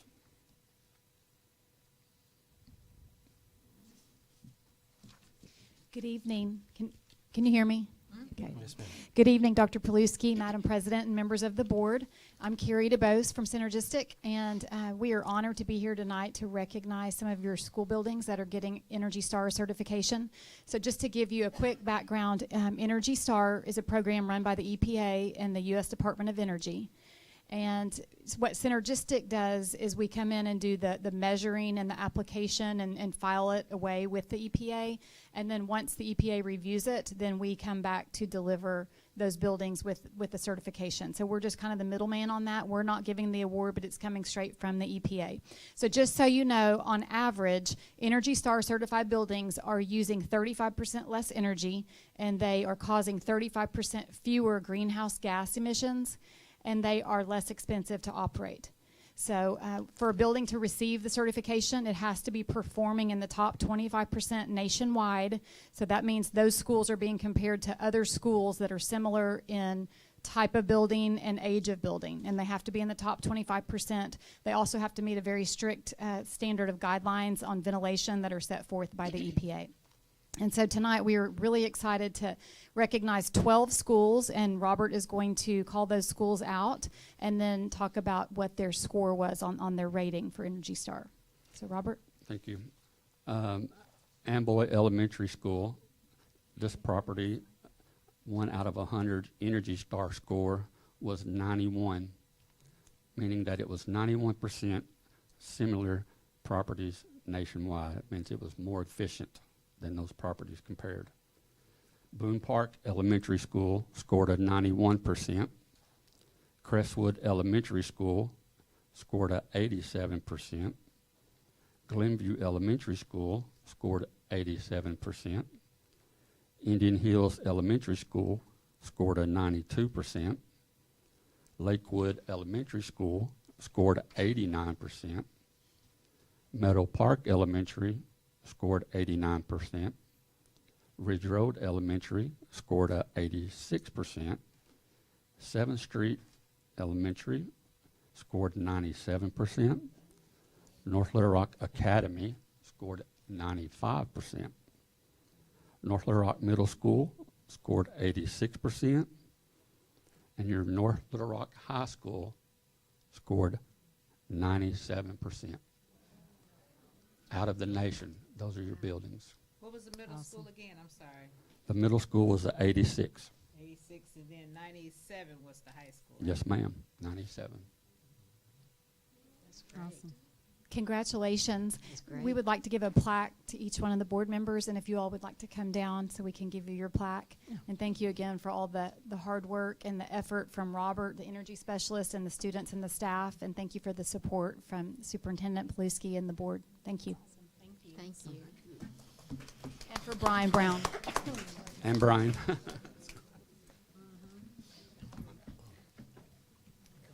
Last year we got a picture for your money.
All right, we down to North Florida School District Credit Recovery Update.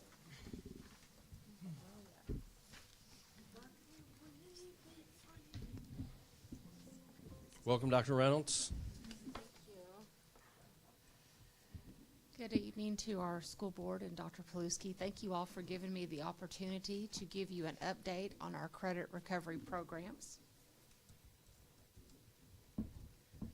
So I'm going to provide you all with an update to our credit recovery program. This is just a reminder kind of about how we do things in credit recovery and how a student may qualify. So we did a rubric last year and have been continuing it this year. Students have fallen behind at the high school building. They would be referred to the ALE building based on the number of credits and a second qualifying criteria. And if a student was considered on grade level, but able to complete that summer school or in the after-hours credit recovery program, then we would not do an ALE referral. And here you see the number of credits for students to be considered on grade level. So this is a last year to this year comparison, and you can see the data pool. So we have less students are enrolled in credit recovery this year, so that's a good thing. And so we've gone down from 8% of our population at the high school in COE to 5%. I don't put students from the academy because every student at the academy is basically in some kind of credit recovery program. You can look here, the number of credits that have been recovered this school year. I did include the academy in those because those students are getting there and recovering those credits and hopefully getting back on grade level. So we've had a total of 210, but I will say we did an audit report today and added about 40 more credits to that 210. So we are making good strides with our credit recovery program. You can see a breakdown of the different classes that are being recovered. And the larger numbers of classes, you can see some high numbers in those English and math classes that we've seen some struggles in. And you notice one of the highest ones is that geometry, which we've talked about geometry much in our testing data. So kind of, building that little bridge there. And that's all I have for you all this evening about credit recovery. Those are just some of the basic numbers that we have and what we've been doing in our programs this year. And I'd be happy to answer any questions for you all. Ms. West? Ms. West, do you have any questions? Ms. Temple? Thank you. Ms. Williams? Yes, I do for the calculus. Do we teach calculus? We do teach calculus, but it is not offered as a credit recovery program. If a student does not pass calculus, there's some other levels of math that they probably should take. So we don't offer calculus and credit recovery. You articulated that very well. Thank you. Ms. McLean? No, thank you for the report. Ms. Wonkum? Thank you. Mr. Taylor? So how do you determine whether we're doing well or we're not doing very well? Well, Is of there course, an we would expectation of the number of credits that are recovered? We would love to not have to have credit recovery at all, obviously, to help our graduation rate. But what is considered successful is when a student makes up and becomes back on grade level with their peers or their cohorts. So that's when we consider credit recovery successful, is when either a student is able to be considered on grade level to be able to participate in senior activities and those things, or they are on grade level and they can be exited from our ALE program and move back into the traditional high school. So those are kind of what we consider a success with the credit recovery program. How are we doing? I think we're doing well. Just seeing the numbers that we've recovered this year, that's a lot of credit. Students are working hard and recovering those credits. They realize at that point they've got to do something to keep themselves, they want to. And we've just, doing some things out at the academy, especially that's where my office is, that we're really working to get students back on track and get them, they can graduate. So are they given like a certain amount of time to get that recovered? No, we don't pressure, because if they don't recover the credit, then they can't graduate. So no, we don't limit it, but we just, they realize too, the faster they get it done, the faster that they can get there. But if we limit it and say, well, you can't get a credit now, then that does us no good. So we don't put a time limit. No, I'm not saying limited to that. I'm saying an expectation of. Sure, we would love to get a credit done in a 9-week period. Okay. We would love to. That's what Thank you for that, Mr. Taylor. Yes, because that's what when I set up classes in the credit recovery program, I like to limit them to 9 weeks. Okay. That's my expectation, Okay. but All right. doesn't always happen. Okay, thank you. Sure. Well, how many graduates, how many out of these credit recoveries here that you listed, seniors, how many graduated, have met the expectation of graduation? Well, I will say we do have quite a few seniors in the credit recovery program. I work closely with Ms. Harris at the ALE and Ms. Leger at the high school. We meet with students. In fact, Ms. Leger and I have several meetings this week talking with parents and the students about how many credits need to get recovered. So we work very diligently, myself along with the counselors, to get those seniors graduated. So that is our top priority, especially right now, is to make sure those seniors, and we do meet with families and the student. We like the student to be there too, because they're the ones who have to do the work. Thank you. Sure. So I'll just add to that, Ms. Williams. Usually in January after the first semester, this is on a weekly report at our executive team meetings, because I want to know in January how many students are in danger of not being able to graduate. So that's through Dr. Reynolds, through Ms. Hale, and we're constantly monitoring that. How many high school kids, how many COE kids, how many ALE students, and we're seeing where that number keeps decreasing as we go forward. If we this is part of our credit recovery and graduation rate. The other thing, Mr. Taylor, to add to, one of our ultimate goals is, we know this by research, that if a child in 9th grade is able to obtain the majority of their credits in order to go on to 10th grade, they have a much better chance of graduating on time. So our 9th grade academy and UNC, Dr. St. Louis, all of that is to help build a better supportive 9th grade. But we do have a catch-all that if little Greg missed a class or two, we want to make sure that they get caught up so they're back on track of where they need to be in 10th grade, 11th grade, so forth and so on. I know Dr. Rounds does a great job of balancing all this and trying to make sure that we get our students the credit they deserve. And we do offer some after hours as well for students that want to stay later. We do have those programs, and of course we offer some summer school to make sure they get as much done as possible. Thank you. Thank you. I look forward to presenting some more data next month. Thank you. I'll see you in Hawaii next And week. spoiler alert, it's good news. Thank you so much. We're down to action items. The first one is 17.1, employment of personnel. Madam President, members of our Board of Education, action item 17.1, the employment of personnel. The superintendent recommends the employment of personnel as discussed in executive closed session. Madam President? Yes, ma'am. I recommend that we accept the recommendation to approve the employment of personnel as discussed in executive session. Second. It has been properly moved and second that we accept the employment of personnel as discussed in closed session. Being that it is employment of personnel, there can be no discussion, so all those in favor say aye. Aye. Any opposed? It passes. The next is 17.2, Central Office Administration School Network Support Reorganization Plan Proposal, Phase 6.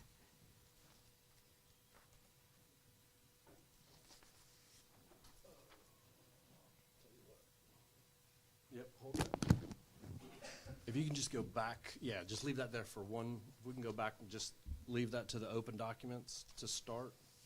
Yeah, just give me 1 second.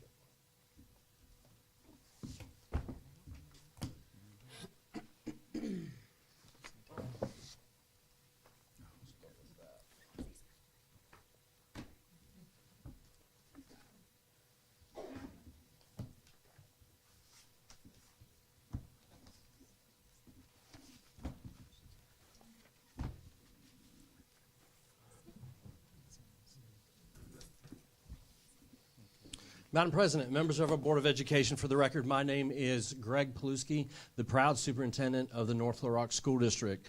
Before you this evening is action item. This is 17.2, the Central Office Administration School Network Support Reorganizational Plan Proposal.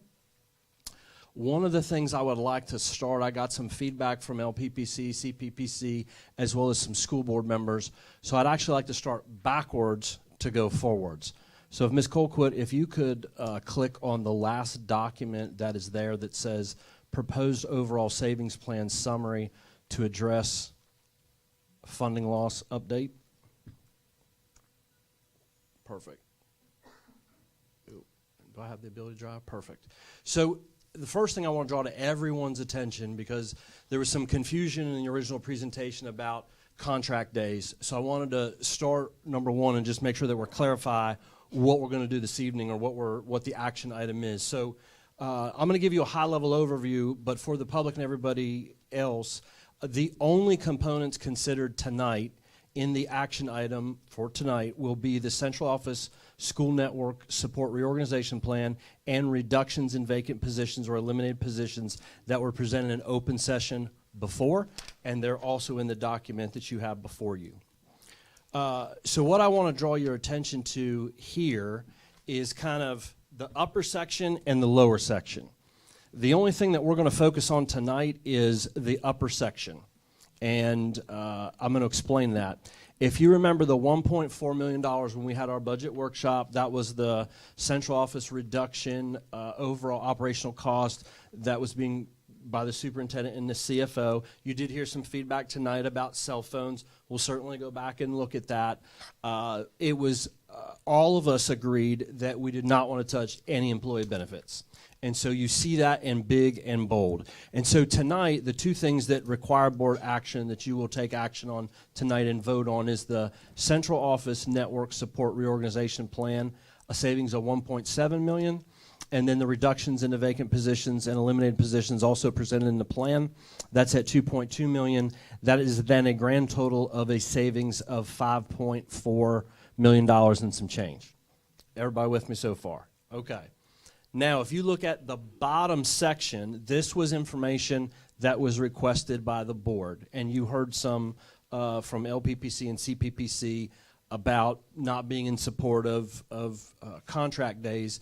But if you look at it, the reduction in holiday pay and all contracts from 254 to 245, that ends up actually being 51 employees. That's a saving of $80,000 and some change. And then the reduction of contracts from 245 to 240, that's 95 employees. With the exemption of that would be maintenance, custodial. That would include like our high school, our secondary principals that have 245. They would be reduced, just to give you an idea of that. That's a savings of $192,000. The other thing that I had talked about and with both LPC and CPPC is to the board, if we just reduced executive leadership, that would be $42,000 and some change. Now, that includes 14 employees. There are 5 employees that sit on executive team, but they might be a coordinator or they might be an assistant. So what that includes is anybody in their title that has director or above, including the superintendent of schools. That's what that number would yield. So that is for your information only. We're not going to bring that. That would have to have its separate vote, more conversation. So we will continue to talk about this as we move forward. But I just want to make sure that everybody's clear on those two items and what we're going to talk about versus what you've asked for in savings. Everybody good? Okay. Ms. Colquitt or whoever's, or am I driving? Okay. We'll go back to the original document.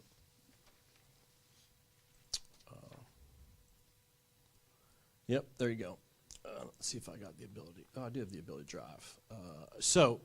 Not to go through all that, but this page right here on page number 3, this is the biggest thing that changed from the last presentation, because I just simply took out the days of reductions because people were confused that thought that's part of this reorganization. That's not. So I just want to make sure that that's clear. There's really nothing that has actually changed in the overall structure of the presentation, and I know I've been working vigorously to make sure job descriptions were requested, and we're working as hard as we can to be able to do that. But I will say that we've been able to do it over the last couple of days, and I'll just let everybody know that it's all here, and we can go back and forth and talk about any part of this, but I want to let the public and everybody know that if you begin after the reference section, that, and I've had some help from our HR department, so the coordinator, the wraparound services coordinator, that job description is all of here. This has been requested by CPPC specifically. I tried to get it done in time for them to be able to do that. I do apologize. However, this gets down to the specifics of that job. The next one was the network wraparound service specialist. You remember that there are going to be a total of 10. There's 5 in Network A and 5 in Network B, and 2 of those, so there's actually 8 of these positions. And then to make up the 10 is the network wraparound service and language interpreter specialist. It's pretty much the same job description. It only says being a language interpreter would be a requirement for that position. I'm working on all the other positions, which would include the instructional, and got some feedback from that as well about the network instructional specialist, and then the coordinators and those assistant superintendents. So those will be coming as fast as we can. With that, I did have, as I mentioned, I'm going to go all the way back to the top. So we'll go back. As I did mention, I had the privilege and honor, met with LPPC for a few hours over at the library at the high school and had a great discussion with all of them. We had an opportunity to discuss different portions of the plan, understand the philosophy. I also had an opportunity to meet with the CPPC here in the business office and went over the plan as well, answered some questions. And then, as I mentioned, met with Ms. Cherry specifically regarding all of their questions, and you saw some of the questions that are there. And, I mean, other than that, I'm happy to entertain questions, talk about it. You've seen the data. The presentation really hasn't changed other than clarifying what the dollar amount is that will be saved out of the reorganization plan.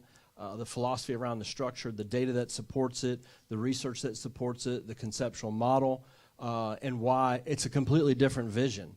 And it's a completely different way about how we go about serving students and their families is at the heart of this while we're maintaining supporting teachers. And if you remember a year ago, and I go all the way back to, it's been a year ago, we had talked about wraparound services. So this is not a new conversation that we've had of how to look at how do we service our students and our parents in a better way. And so with all that, and then obviously with the constraints as I talk about, this is a complex Rubik's Cube that you're trying to turn this way and that way in order to make sure that you have a budget that is financially solvent, while you're being fiscally responsible, while you're also providing a service delivery model to support the people that we serve. And today that's 7,816 students, their families, our teachers, and our employees in the great community of North Little Rock. With that, I'm happy to answer any questions, have a conversation, anything specific that you want to talk about, more than glad to do so. Mr. Taylor? Come back to me. Ms. Wacom? Listening to the LPPC and hearing what they had to say, they mentioned something about the high school, middle school, and the elementary being lumped into Network 1 and Network 2. Sure. So would you be open to switching what they recommended, elementary under Network 1, high school, middle school, and I'm lumping in academy under Network 2?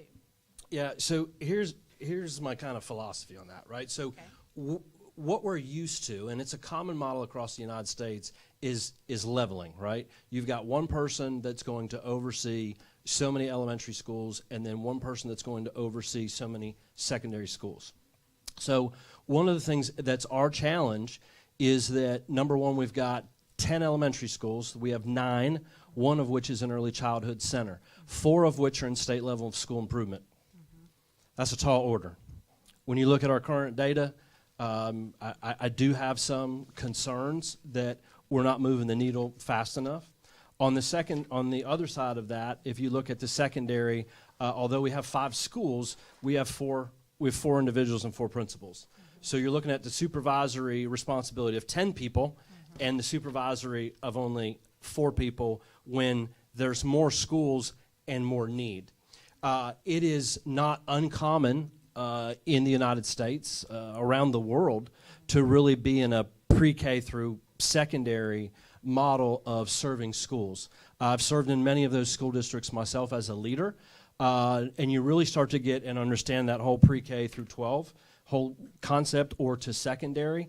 I know it's new for us, but remember, also in this model, you're dividing out supervisory responsibility that I'm in charge of these 7 individual principals, but I'm also the number of schools that are in state level of school improvement or priority that's under your supervision is only now 3 versus the larger aspect of that. These are also assistant superintendents. Assistant superintendents have a P through 12 license. It is the expectation within their leadership that they should be able to handle anything from supervising an elementary school to supervising a secondary school. I get their major differences. Absolutely. Middle school, elementary, and high school, which is what I put here. We're only talking geographically, but also we're still going to meet as elementary principals. We're still going to meet as secondary principals and middle school principals. In this model, it's got 3 assistant superintendents. They should be able to interchange collectively. They're going to have to be highly collaborative in working with the supports for each of those schools and each of those campuses. But my also expectation, if you're a assistant superintendent in A or in B, you could be able to interchange that completely to be able to serve. And it's about instructional leadership. I get their differences in early childhood and pre-K is a lot different than 12th grade. I get it. It's a new model, but it's not an uncommon model about servicing students and children in a community. You get all. If you look at in some school districts where you look at feeder patterns, it's almost feeder pattern like, but we're not big enough where there's actually 2 feeder patterns that would just drive 1 to each high school. I wasn't here prior to certainly when we had Northeast and we had where you had almost feeder pattern like that they were going to those separate schools. But this is the model that I propose that I do believe. I'm just asking that people give it a chance. I know that change is hard. I know that emotions are hard. We've been down this road before. We're making any kind of systemic or structural change. It's not easy. It's not. And we're living in a time where the accountability standards are getting even higher. We're supposed to get our letter grades. I believe that we're supposed to be out this week. I think Ms. McLean had talked to me. The state has put those on hold when they're going to come out. We have 10 schools that are below a C. And so 1 is the organization. 2, it is really about the interconnectivity between those 3 instructional leaders and everyone that's in the wraparound service component that ends up to be able to support. When we get into, when you talk about supporting, right, these individuals and coordinators about supporting and having everybody be on the exact same page about what these needs are and to be able to use those resources in a research-based network model, which is what this is proposed to be. No, I'm glad you brought that up because when I was thinking in my head, elementary versus the high school, middle school, secondary versus primary, if you will, I was thinking the students because there's about a 500 student ratio difference. So we're 4,142 students in elementary pre-K, and we are 3,659 students in secondary. Sure. So when you state principals versus the 10 and the 4, that makes a little bit more sense in that ratio versus where I'm student number focused and you were supervisor focused. Sure, right. And remember, it doesn't matter if it's elementary or it doesn't matter if it's middle school, it doesn't matter if it's high school. Instructional leadership is instructional leadership. Sure. And there are very specific intentional actions you take as a leader, whether you're in elementary, middle school, or high school, that have a direct impact on teachers. And as we go about, the research is very clear. There's only one person that has the most direct impact outside of a parent of improving instruction. That's our teachers. That is the element of our workforce that touch kids every single day. It's what they do in their practice, but it's the second person that has the most direct influence is the principal. And that's why we've been so focused on instructional leadership and instructional moves or leadership moves that you should be making as a leader based upon what your data telling us. That doesn't really, if we're talking about kindergarten students or we're talking about 12th grade students, it's the same process that you got to go through. That's why there's vertical and horizontal that's built within the model. And so elementary is still going to have to meet as elementary principals, And secondary is still going to have to meet as secondary principals because they have things that are so unique just to them.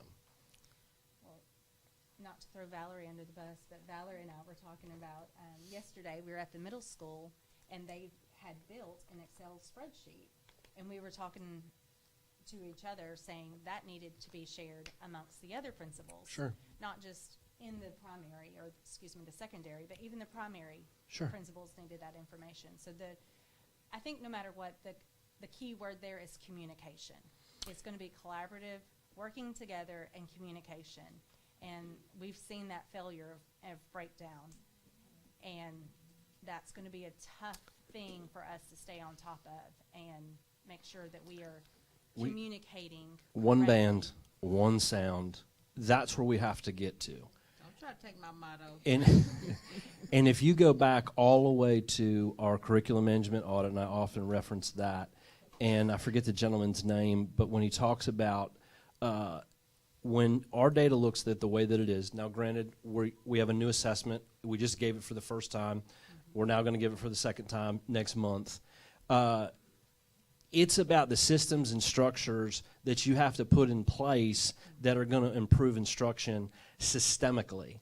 And I actually write that in one of those paragraphs where you see productivity is when those systems are working cohesively, coherently across the district, and that is a driving factor of communication as well. And making sure that our leaders are getting the same information, the right information. They're not getting it from one content office or something else. Matter of fact, I think at the last, if I'm not mistaken, at the last presentation, I think it was Ms. Stumpenhouse talked about there's some confusion between maybe district personnel, state personnel that are coming in, and teachers. What I took out of that is teachers were hearing lots of different messages. And when you start hearing lots of different messages, sometimes you're like, I don't know, who do I listen to? And that's where we get into confusion, and that's where teachers are working their hearts out. And we see it every single day, but we've got to be clear on our communication. We've got to be clear on our expectation, and we've got to be clear on supporting them. One of our themes this year, and some, if they're here, will laugh, and I called it Stop the Drip. And they're like, what the heck is he talking about? Data rich, information poor. We have so much data that is overflowing to teachers and is overflowing to administrators. Sometimes that can be so overwhelming, it's like, what?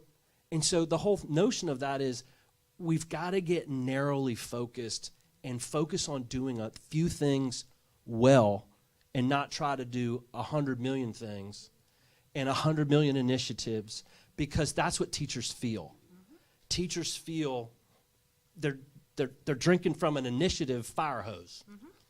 And we've got to get narrow and focused more. Final question. Eventually, the Sure. 7th Street will add 6th grade. We'll add Yes, right now, we're talking to Ms. Harrison, just with the change, we did not believe this year going and adding a 6th grade was the right time to do it. They're just getting their feet under them. We just renamed the school. They're going to get a new sign come July 1. I think it's going out tomorrow. It'll be the #1 thing. They just had Ag Day, Agricultural Day, for the very first time. Check out that video. There's some amazing things happening at 7th Street. But that's the goal. And so the goal is once we get more sustained at 7th Street, we can add a 6th grade. If you go back to that plan, it was that had 75 students in grade 6, in 7, and 8, because we physically have space in the building, #1. But 2, we also have a niche program. And I think just letting them get their feet underneath them about what this actually looks like, feels like, sounds like, and then we can eventually get to that level of expansion.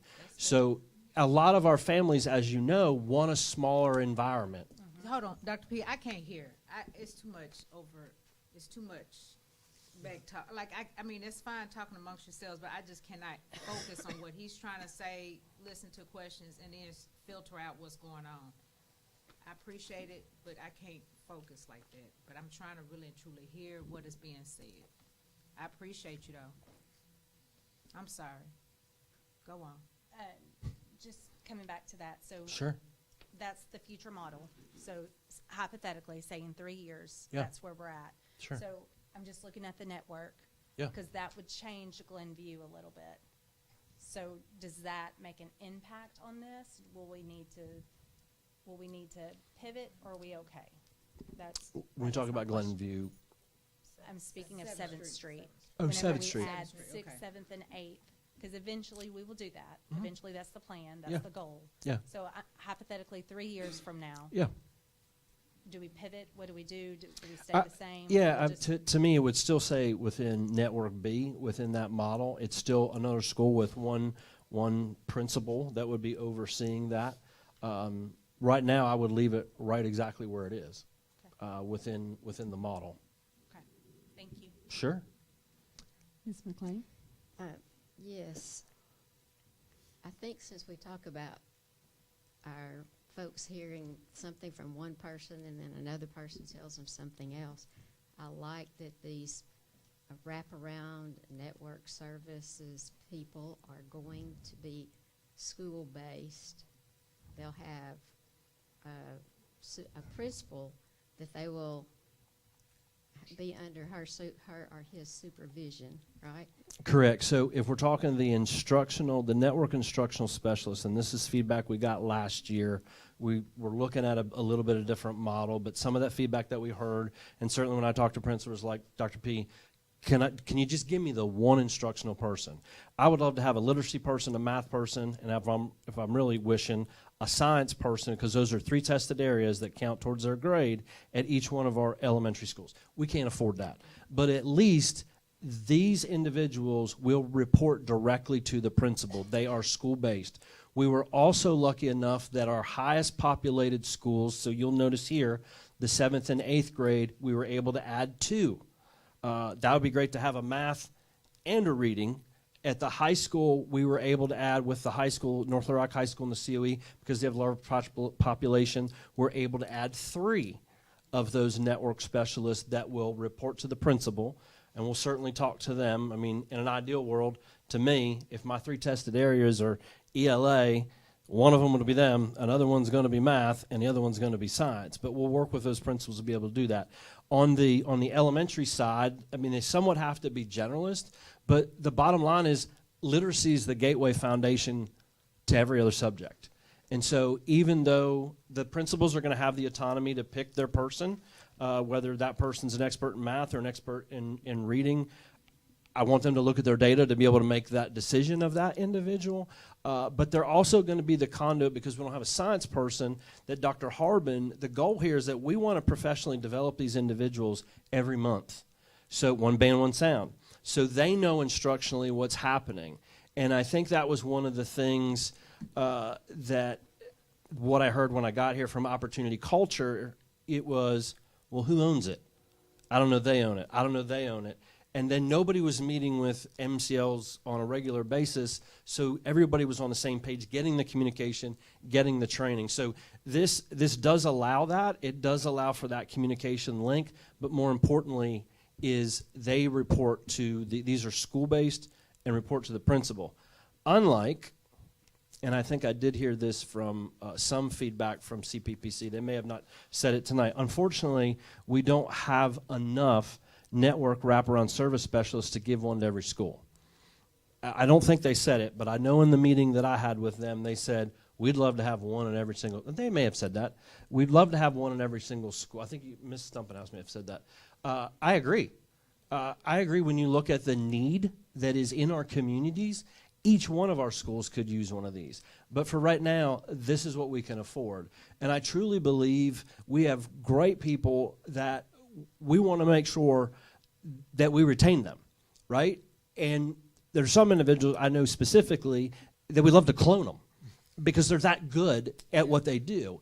And so that's the notion here is if it's working at one school, how do we replicate that same kind of level of service? This is a little bit different, but that same level of service with that expectation of, you know, imagine, in fact, Miss Gwen, she gave this great example. She had mentioned in our meeting that she met a woman that was homeless, and it was one of our parents. and they'd been homeless for 2 months. And she was talking about the story about, well, they know how to get access to government agencies or state agencies. And I was like, well, I'm not really sure they do, but she was able to herself personally connect that individual. They got housing in 2 days. And I said, how many days was that child out of school? 2 months. So what would have happened if we would have intervened in 24 hours and they would have got housing in 2 days, not 8 weeks? Would that made a difference? And I just use that as an example because I thought that was a very good example that she used. The need is there. I like the flexibility with this plan. I also had some reservations when I saw having an assistant superintendent over pre-K up through 12. But then I thought about something that I experienced here in this district for several years when we were doing vertical alignments of curriculum. Yeah, sure. And I'm talking years. Yeah. Just trying to get the elementary school or the elementary 5th grade communicating with the middle school Sixth person grade, yeah. to make sure that there wasn't duplication going on and that things were rolling like they were supposed to. It took years that we were doing that. And so I see this assistant superintendent being the one that is going to be able to oversee that. Big picture, right? You're going to see it Gonna all the know way from pre-K up. Correct. And so I really like that. Thank you. think that can avoid what we went through when we were trying to do all that vertical alignment, because we'll have somebody. We won't be in our little separate pods of elementary here and then middle here and then high school there. We have somebody looking over the whole length of it. Right, which is just exactly what this job is. I mean, my responsibility is pre-K through 12. And that's the same thing as an assistant superintendent that I would expect, that they have that lens and that capability as well, because that's part of that role. That's it. Yes, ma'am. Before I switch ends, Mr. Taylor. So, how many of the new positions that we have job descriptions for? The new positions? Right. The Yep, so that would be... Are some missing?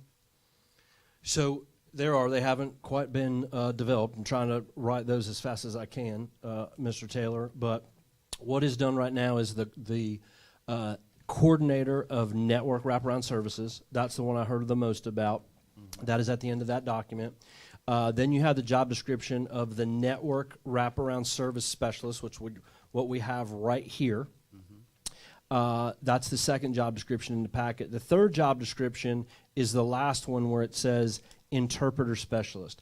And really the only difference between those two job descriptions are a requirement of having some kind of language interpretation experience, because we've recognized with our growing students that sometimes language is a barrier. But it's not a requirement of any. We just wanted to have one that had that kind of background. The other ones, as you can imagine, so now we're looking at curriculum, that's going to encompass a larger scope. It's got elementary, middle, and high school. Math is going to be the same, and then it would be the 3 assistant superintendents. So you can imagine if I'm in Network A, I'm working on that right now, you're going to be supervisions over schools that are elementary, middle, and secondary.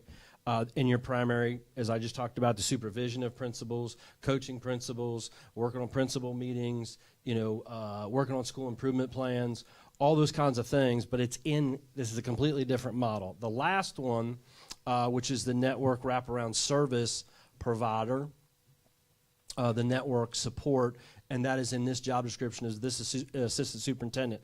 So in this job, it encompasses all of curriculum and instruction, so all of those individuals that are content experts that are managing our reading and our math and our science, leading them.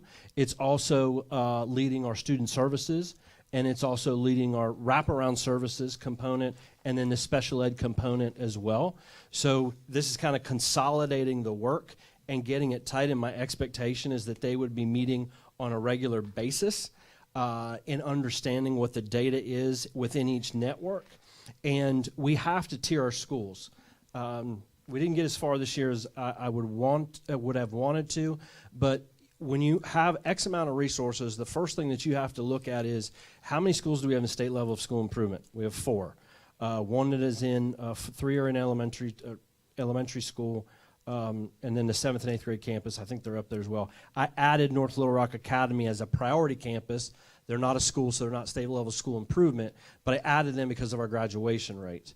And so, man, I just lost my whole train of thought on that, what I was getting ready to say.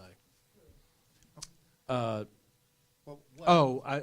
guess what I was getting ready to say is, this is back to the communication point, right? So traditionally, if you look at that large green box over there, those were departments.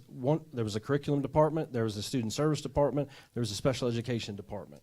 So now we're being able to consolidate that and get everybody on the same page about understanding the instructional needs, the wraparound service needs, ALE needs as it relates to each one of those within the network, tiered. This is what I wanted to say. Tier 1, Tier 2, and Tier 3.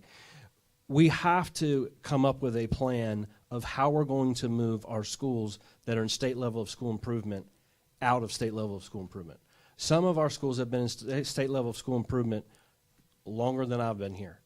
And 7th Street, as we know, has been one of them. That's why when we tackled 7th Street and made it a priority, that we were going to do something different to change the outcome, because it had been one of the lowest elementary schools in the entire state of Arkansas. It's on an upward swing. So that job is going to be working with those principals, understanding the needs of that campus, and then to be able to monitor and track. We've simply got to move the data. We have to move numbers. We're moving numbers in some areas. We're not moving others in other areas. But that would get a little bit back, Mr. Taylor, to talk about how these 3 kind of work together and to focus on supporting teachers first and leaders second, and then getting our schools that are in state level school improvement exited. Okay, so you said about 5 or 6 of the jobs, the reorganized positions, do not have job descriptions yet. Right. So the assistant superintendent of network A and B is pretty much going to be the same job description. Right. It'll be posted as 2 positions. Gotcha. Then you've got the assistant superintendent of wraparound services. So those would be 3. Then you've got the 2 in instruction and just the instructional network instructional specialist, which really the feedback has been, a lot of that is around coaching teachers. That has been the feedback that we heard. That'll be part of the feedback that gets put in the job description to support our schools. So how can we say we're going to save if we're not sure what the job descriptions is and what it's going to cost to get the person in that position? So number one, every reorganization, with the exception of this one, I've provided all the job descriptions. Okay. Most superintendents that I've seen that present, job descriptions aren't even in there. They're not. They're just, this is what I'm getting ready to do, this is how I'm getting ready to organize. But, if you look at the work is the supervision of, in A, it is the supervision that is over 7 schools and 7 principals. That is their day-to-day focus, as I talked about.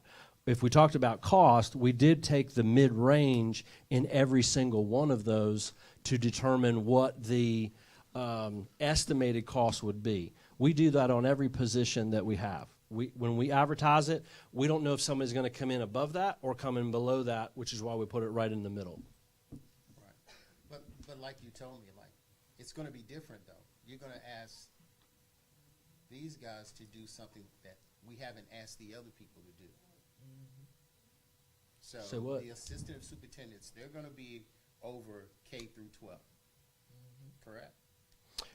Yeah, essentially, So they're going to be that's through. gonna be different. So my other question is, what would have been the position that person was in? The old position versus that new position. Right. So now you want to go to the crosswalk. Yeah. So if you want to go to the crosswalk, right? So we're moving from leveled executive directors of leveled elementary and leveled in secondary. And if you remember, we tried to hire twice for an executive director of secondary. We couldn't find that individual until school started. That had been moved. It had been moved twice under its supervision. It's currently under the executive director of student support services. Those positions are in the crosswalk of the job is changing from this and is being reorganized to this. Okay. Okay. But I'm still a little concerned. This is new. We're asking them to do more. That job's going to cost more, isn't it? Well, it may or may not. Okay, but that's just a concern I have. So, that it may cost more. So, well, and it is a different position title. Okay. It goes from an executive director to an assistant superintendent. Right. That's about a $10,000 increase. Okay, and that's already planned. That's part of the proposal. Now we're getting in. Now what you're going to start to get into is you're going to. So how it works in Arkansas, when you're licensed, and you'll have to take a look at this, Mr. Taylor, because I know this has come up among board members. It's come up among LPPC and CPPC. I just haven't seen it in my career, but it's how it works here. So Greg Paluski is a licensed administrator. On the salary schedule, I go how many years, and I go across of how much experience I have, and there's a number. Now I've got to take that number times how many days are in my contract. Then I've got a percentage of whatever position I'm in, times that by, in some case, 25%, 35%, or 45%. That's how you get that overall number. We've talked about it as a board of moving away from that, but that's not uncommon in the state of Arkansas to have those percentages. Also, I would say these aren't 9-to-5 jobs. Right.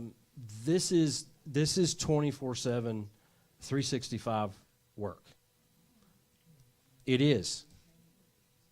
You know, I text you when I'm here on the weekends just so you know.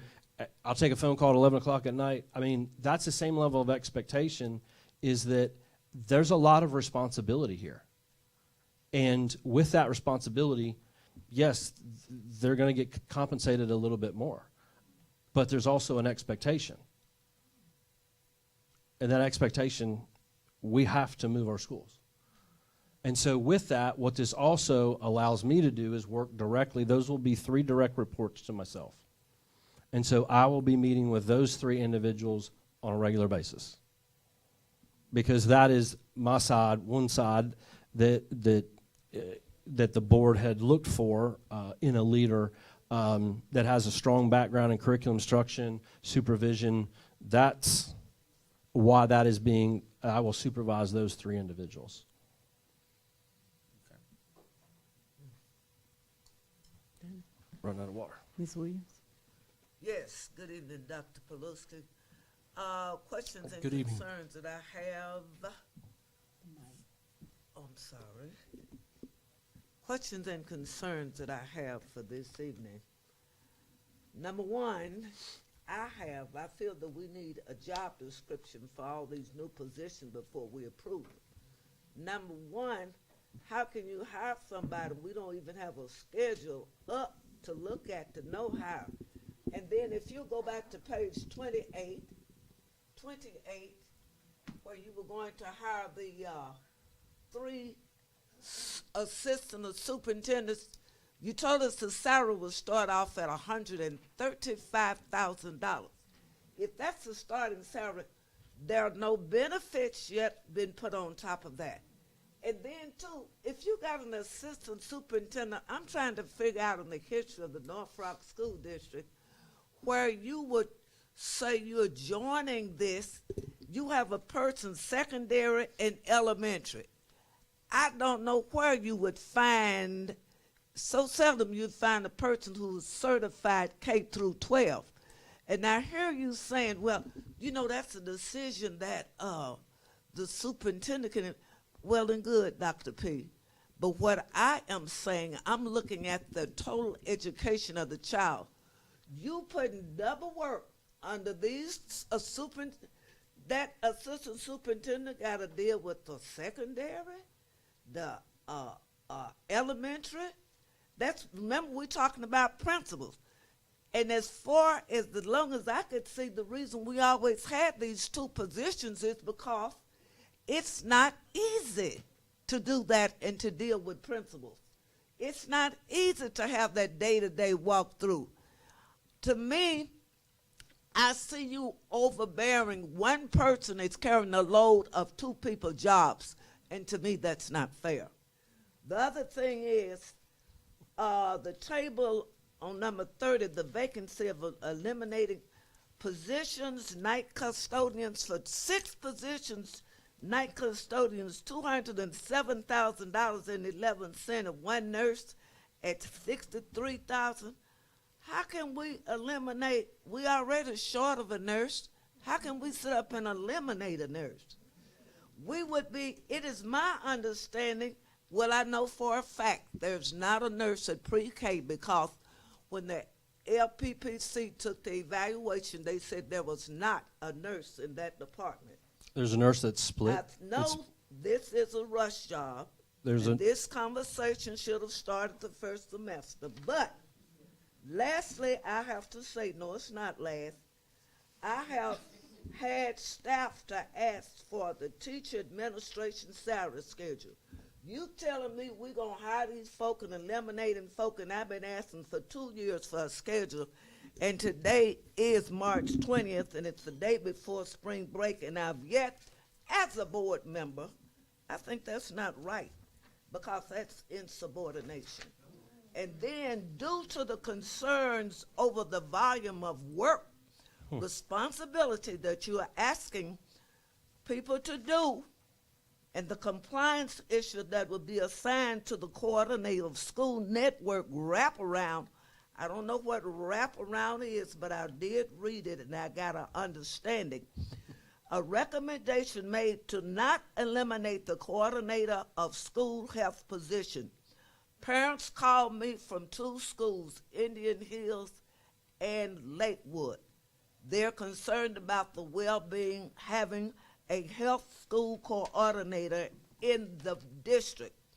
Then what surprises me and is so profound, you would read someone of that caliber who has brought in over $12 million in grant funding as of March 7th and another grant for $461,000, and you say we're short of monies and we don't want to keep people who can help us secure things.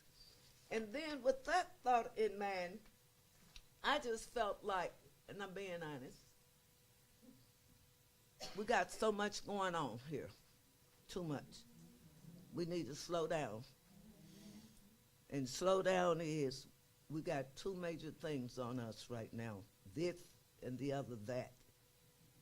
And my attitude is that, well, I'll just say it like that. At this time, I cannot vote for this. Thank you. Ms. Temple?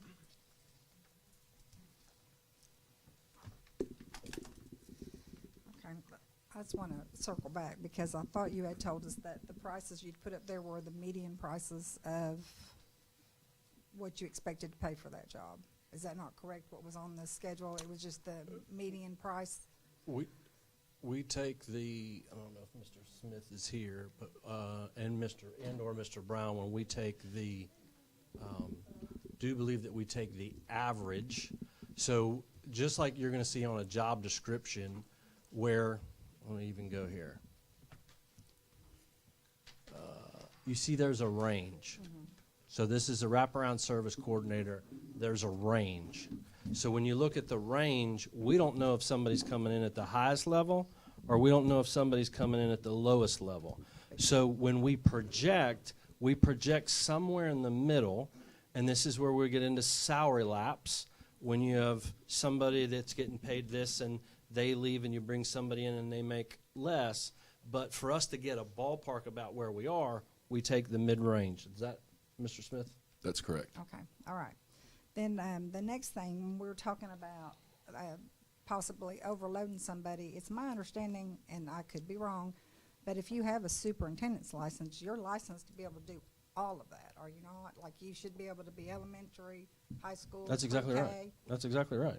And so, in That's my exactly way right. of looking at this, I think the workload is lightened because you don't have all of the elementary. I mean, it seems lightened to me.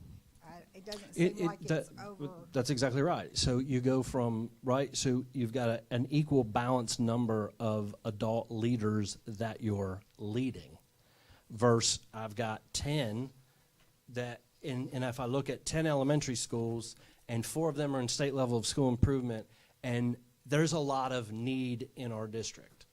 And then on the other side, you've got an individual that only supervises 4 individuals we're not going to say that is one, I just have a hard time with only the paying someone that's only going to supervise 4 individuals when this one has 10. And so how do we balance that out in a way, but also provide the highest level of service and support? And like I said, just because we're more in a vertical type of supervisory structure doesn't mean that all elementary is not going to meet together and all high school is not going to meet together. They have to. That will still always have to continue. So it's just a different way. It's a change. It's an absolute change in the way, in the service delivery and restructuring the district.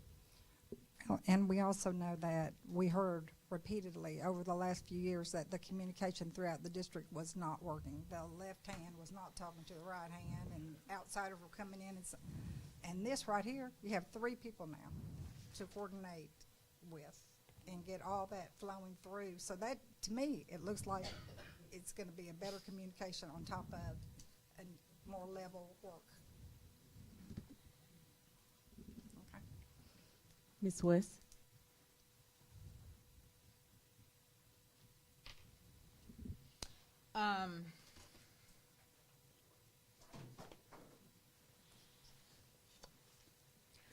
I personally would like to see the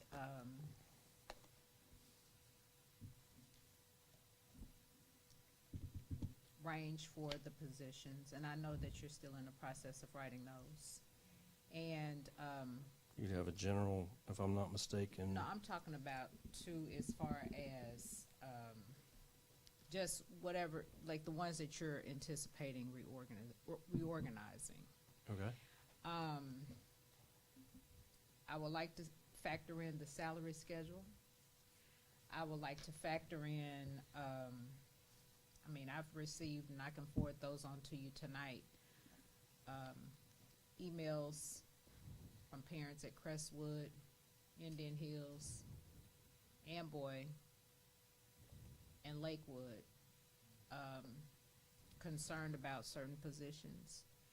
And I think I'm calling it right, the position title, the Health and Wellness Coordinator. As far as that specifically. And I can let you look at those, send those on to you tonight so you can have that information too. I've received a couple and I've responded to them. Okay. But just for me personally, I would like to see a little bit more information as far as what this is going to look like, as far as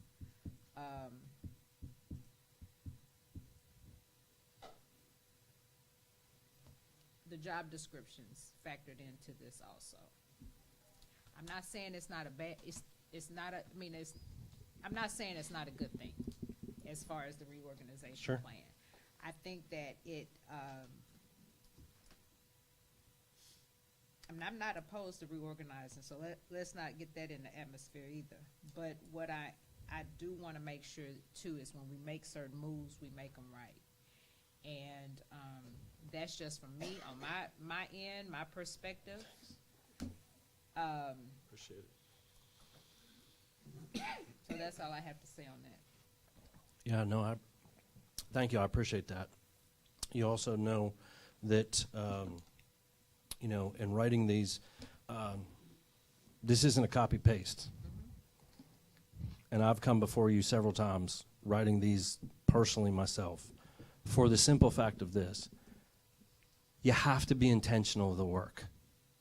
You have to have a vision for the work. You can copy and paste the job description and throw it up there.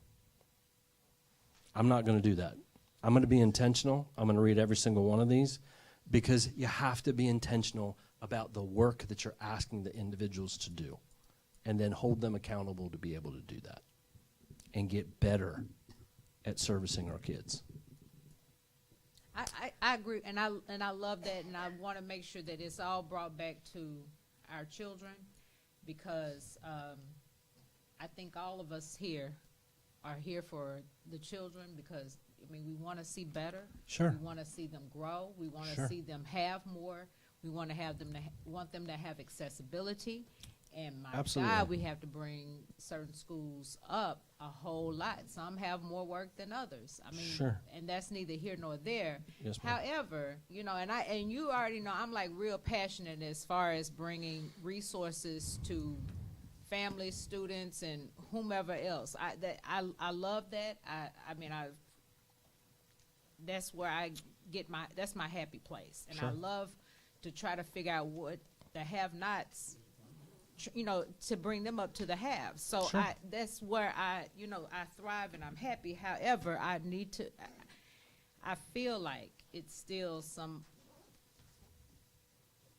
more meat that we need on the plate. That's just my opinion. Well, is any more discussion? It's my turn. I saved myself for last. It has been a struggle keeping feelings out of the decision, simply because I've been in this position before in this district. I've worked with some of the people that could possibly be affected. I have personal relationships with some of the people that could possibly be affected. However, I said what I said before. I have to stick to facts. But it does bring me to a question. If this passes, what's the timeline? Because, like I said, I've been in this position before. Sure. So what's the timeline as far as if I have to use the other reorganization, the campus supervisors? They had plenty of time to apply. So a whole year. Before the end Different. before their contract came out. Yep. They knew Yep. which ones Yep. got the new Sure. security positions. Sure. So in this situation, if I'm being affected, Mhm. how long is it going to take before I know if I got one of the new positions? So, number one, if this gets approved, we're going to push these out as fast as we can. Number one, if you look at the wraparound services, those can go out tomorrow. The instructional, network instructional specialist, those are school-based. That can go out tomorrow. I got to finish that one up.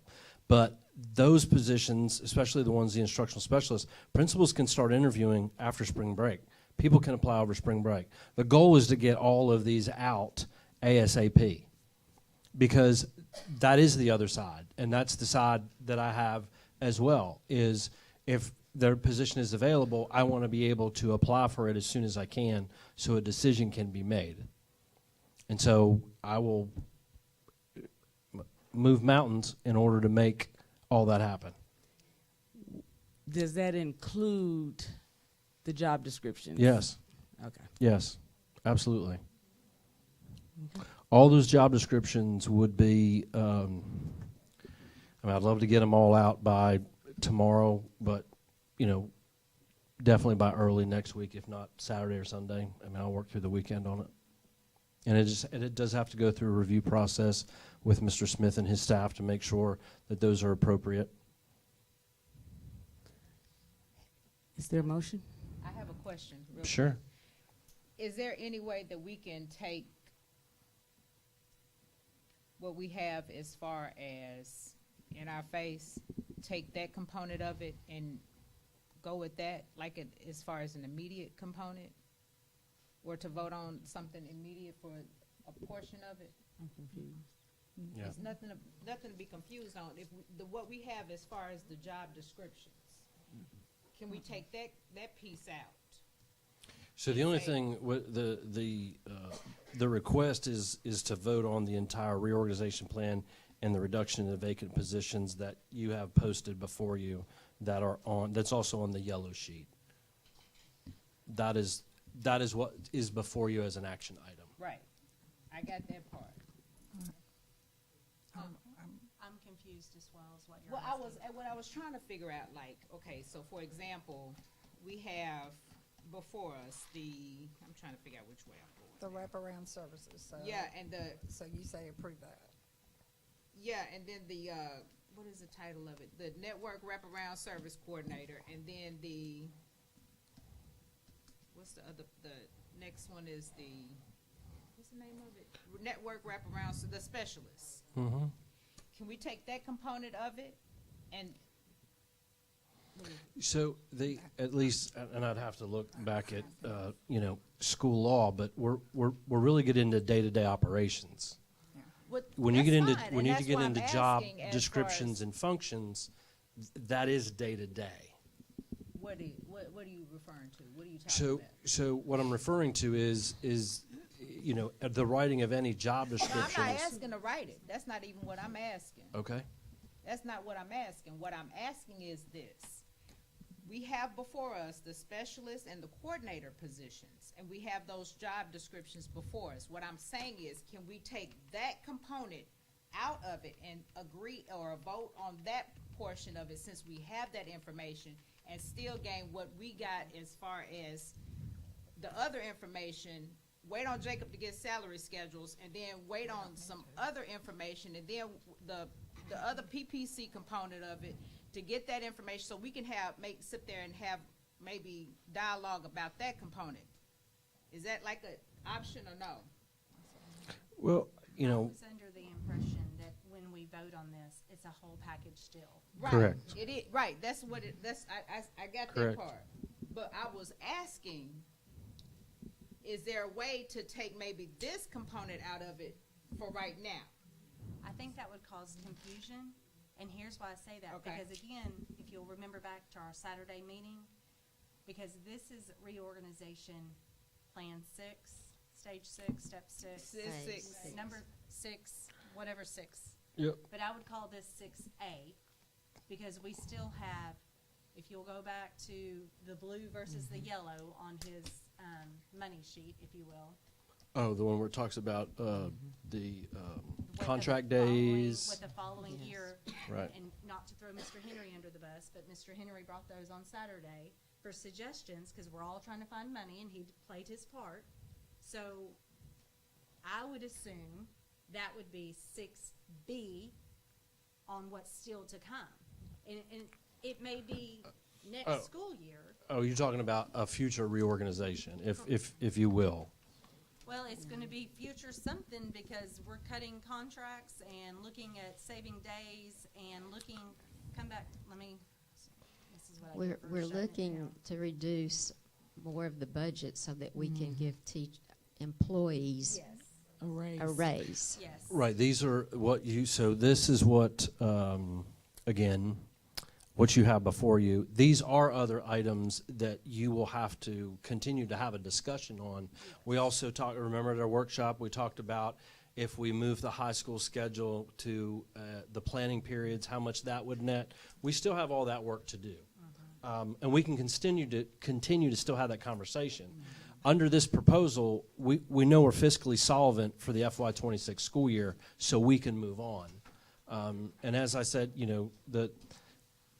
if I could take a minute to even reflect about this whole discussion about job descriptions, I mean, that is in the day-to-day operations within the superintendent's purview of writing job descriptions, and it's part of that function. I agree with you there, but I think the board does have a fiduciary responsibility that we understand who's been hired, not necessarily who it is, but and what we're paying them. You know, I'm not saying that I get to pick and choose, but if you're gonna hire this person and pay them that amount and this person that amount, we'd like to understand why. Pick that. I will say this, I will take responsibility for my part, because when we hired the coordinators and the directors, when you put those numbers on paper and I see 7 individuals bring in over $800,000, when I have teachers sitting in this district for over 15 years who haven't had a raise, that P word is real right there on my tongue, me off. So I'm struggling that I had a part of spending $800,000 on individuals who have caused chaos in my district, and you have not given my teachers or any employees raises for those 2 years. So I will take responsibility for that. That makes me angry, because the chaos that we have had to ensue these last 2 years, the miscommunication, the fights, the breakouts that we've had, the employees that have left us because of these individuals, angers me. So with that being said, I will take my responsibility for that. I did that. So when you say the fiscal responsibility, I hear the $800,000 that we maybe should not have done the first time. Is that what I'm hearing from you? No. It's too Okay. much. Explain Okay, it for me. okay. It's Okay. too much. What, do you understand what I was asking? I'm not asking to write your job descriptions, but because we are responsible for approving a budget, I'd like to know where the money's going and who's getting it and why they're getting it. Not, just, hey, I'm going to give this person this, and we don't know how much they're going to get. I mean, does that make sense? So but we do have an estimate of what we do believe. We're not going to have the exact. But what I'm saying is, how can you have an estimate and you don't have a job description? I mean, I have never been in an organization where I would hire a person and no job description. I don't know if you have. I agree, but we do have a salary schedule. Okay, Correct. But a job description to know we're putting our money where we're supposed to put it. I'm not saying I list what he does or she does, but I have hired in the past local companies, corporate companies, but I've always known what the job description's going to be. Thank you very much. Very good. Could I say something? Yes, you can. To me, it's very clear in this plan what the approximate cost is going to be, because you don't know the qualifications of the person. Are they going to have a bachelor's degree? Are they going to have a master's degree? If they were in this district, then they have certain years. If they come from another district, so that makes it have to be flexible, and that's why y'all have put on the crosswalk in this plan. It's very clear to see what the approximate cost will be per position, and also the description of these positions has been very clear on what they'll do. It's a matter of you writing them down, which you are in the process of doing. We're not going to be advertising a job on Monday that doesn't have a job description, although I understand maybe in the past there were jobs in the district that didn't have a job description. Wow. So to me, it's clear what is happening. Yeah, and again, what it is costing. Right. Every time that we've done one of these, you're used to that crosswalk that you reference, right? Here's what the position is, here's the elimination of it, or here's what it's going to be in the future. And Mr. Taylor, what Mr. Smith was alluding to is, and I know it can be somewhat convoluted, but this is our teacher administrator. They're on the same salary schedule, right? So when you're a teacher and you go down and find whatever step you're on, whatever education you have, if you have a doctorate degree and you're at 19, but if you have these administrator indexes that are right here, and you can see as a director gets 27%, and I know there's been a lot of discussion about this. There's been a lot of discussion with the LPPC about those numbers. I don't know the history on how the numbers, the percentages got the way that they got, but I do know from spending my time with Mr. Smith, this is common. This is common in Arkansas, and some of these percentages are comparable, but I have not done the analysis of that. So, Mr. Chair, we do have a pretty good idea at if they're licensed, they're at level 19, they've got a doctoral degree, it's 245-day contract, and it's an assistant superintendent with 45% on top of that. That's how Mr. Smith can get to the calculation where we have a general idea where that job is going to land. And that's with any of them. Elementary principal, supervisor, coordinator, specialist. We have one on the other side as well. This, again, is, and Mr. Smith knows better than I am, if you go to almost any school district across the state of Arkansas, you're going to see something similar about how they come up with the number for the job. They got the highest paid 45% as far as increments. Assistant superintendent. Yes, ma'am. 45% for an assistant superintendent is common. So Okay, where's the savings in that? would that be 45% on top of the 135? Yes. No. On top? No. No. On top of That's the how you Okay, calculate point of order, that. one at a time, please. The 135 is calculated from a mid-range estimate in regards to education and experience. We would not hire any assistant superintendent that had anything below a master's, because a master's would be required for them to have the appropriate license, and we would not be able to hire anybody above a doctorate, because that is the highest education level our salary schedule has. Okay. So what we do is we pick a range that is in the middle of those two ranges and a middle step in regards to experience, to say we might have someone on the low end, we might have someone on the high end, but we will not know until that individual is brought to the board for hiring. So that's why I said we won't know. Correct. Okay. Well, the exact, to the penny until. We don't know. I understand. I understand. Any more? And I apologize, I interrupted you. I didn't mean. Well, but I would also, the only thing I'd also say, you just approved an HR report. You just approved an HR report today. Okay. We still don't know what their salaries are. We do that every time that we have a school board meeting. Now, we have a general idea. Let's don't simplify this, okay?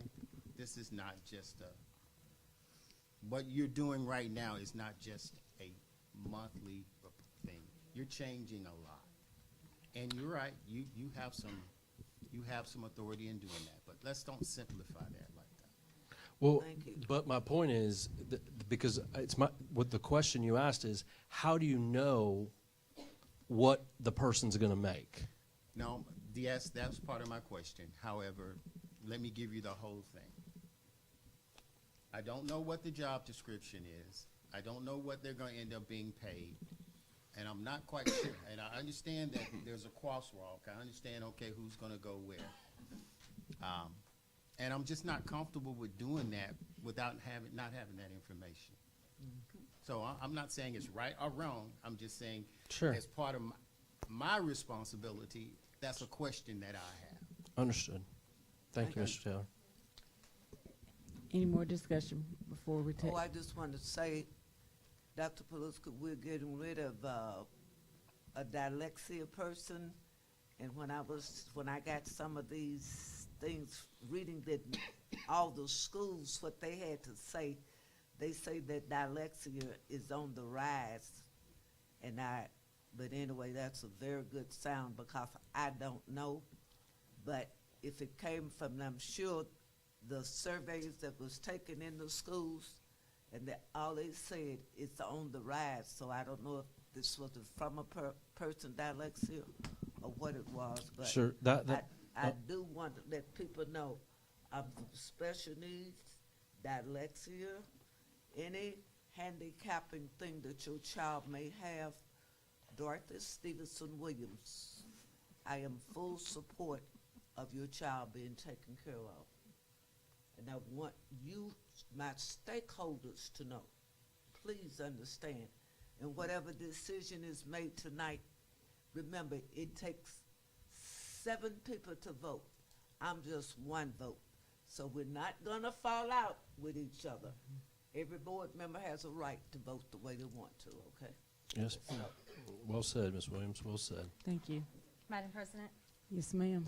I so move that we accept the North Little Rock School District Central Office School Network Support Reorganization Plan Phase 6 proposal, which includes reductions in vacant positions or eliminated positions as presented in open session.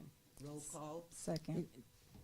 It has been properly moved and second that we accept the superintendent's recommendation to accept the North Florida School District Central Office School Network Support Reorganization Plan Phase 6 proposal, which includes reduction in vacant positions or eliminated positions as presented in open session. Is there any further discussion? Roll call. I was about to, ma'am. Ms. Colquitt, roll call vote. Dr. Redis. Yes. Ms. McLean. Yes. Mrs. Wonkum. Yes. Mr. Taylor. No. Ms. Temple. Yes. Mrs. Williams. No. Ms. Person West. Not at this time. It is 4-3, so it passes. Next, we have 17.3 IT 5-year refresh part 1 Chromebook and laptop RFP. Madam Maybe- President, Yep, just be an Yes, action ma'am. I so move that we accept the Chromebook and laptop RFP. Second. It has been properly moved and second that we accept the IT 5-year refresh part 1 Chromebook and laptop RFP. Is there any discussion? All those in favor say aye. Aye. Any opposed? It passes. 17.4 fiscal year 24 financial audit report. Madam President, Yes, ma'am. I so move that we accept the financial audit report for fiscal year 24. Second. It has been properly moved and second that we accept the fiscal year 24 financial audit report. Is there any discussion? All those in favor say aye. Aye. Any opposed? It has been adopted. Madam President, Yes, ma'am. I so move that we accept the special meeting minutes from February 6th, special meeting minutes from February 25th, special meeting minutes from Thursday, March the 13th. Second. It has been properly moved and second that we accept the special meeting minutes February 6th, February 25th, and March 13th. Any discussion? All those in favor say aye. Aye. It has passed. The consent agenda. Madam President, Yes, ma'am. Madam President, Yes, sir. I move that we accept the consent agenda.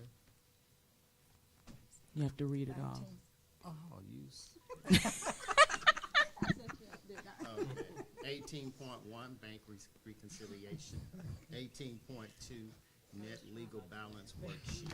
18.3, monthly financial reports. 18.4, business office items. 18.5, payment regular bills.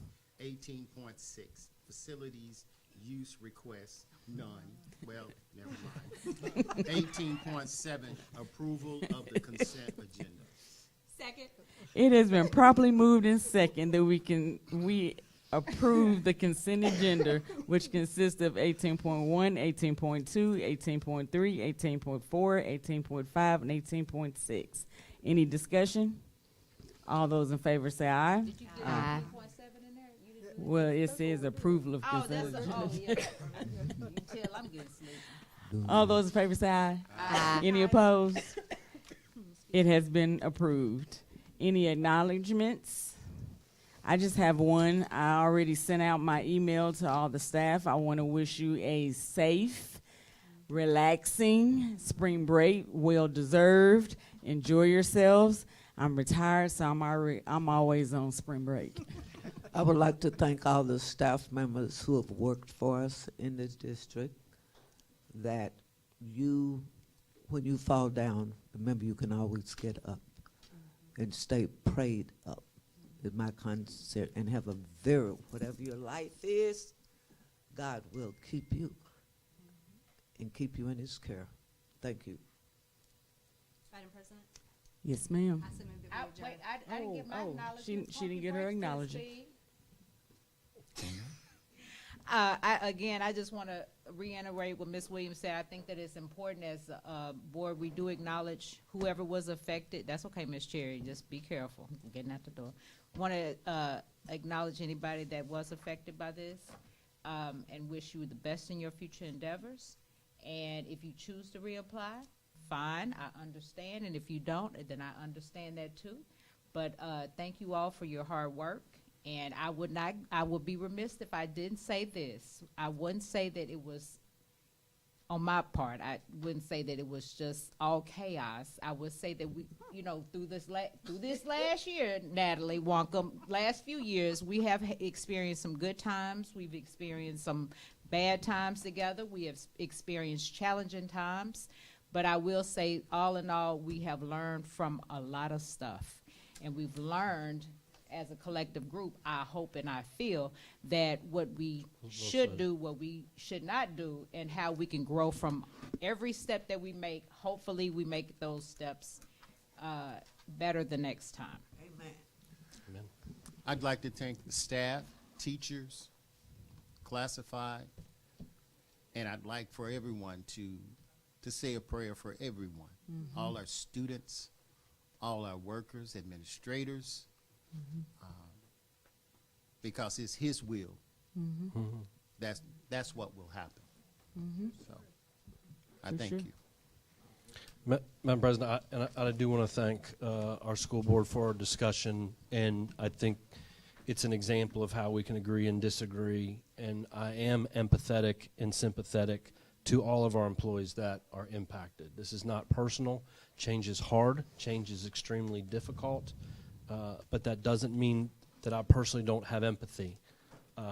There are a lot of people, when they come up to me and say, I don't want your job for anything in the world, but I've accepted this job and I accept everything that comes with it, and please know that it's a lot on one individual when you have a lot of responsibility, but at the end of the day, I have to fulfill what you've asked me to do.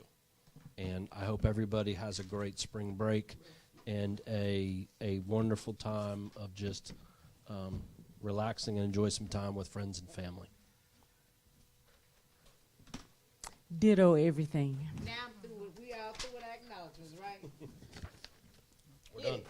Make her not, no, y'all. Is there a motion to adjourn? I move that we adjourn. There you go. All those in favor say aye.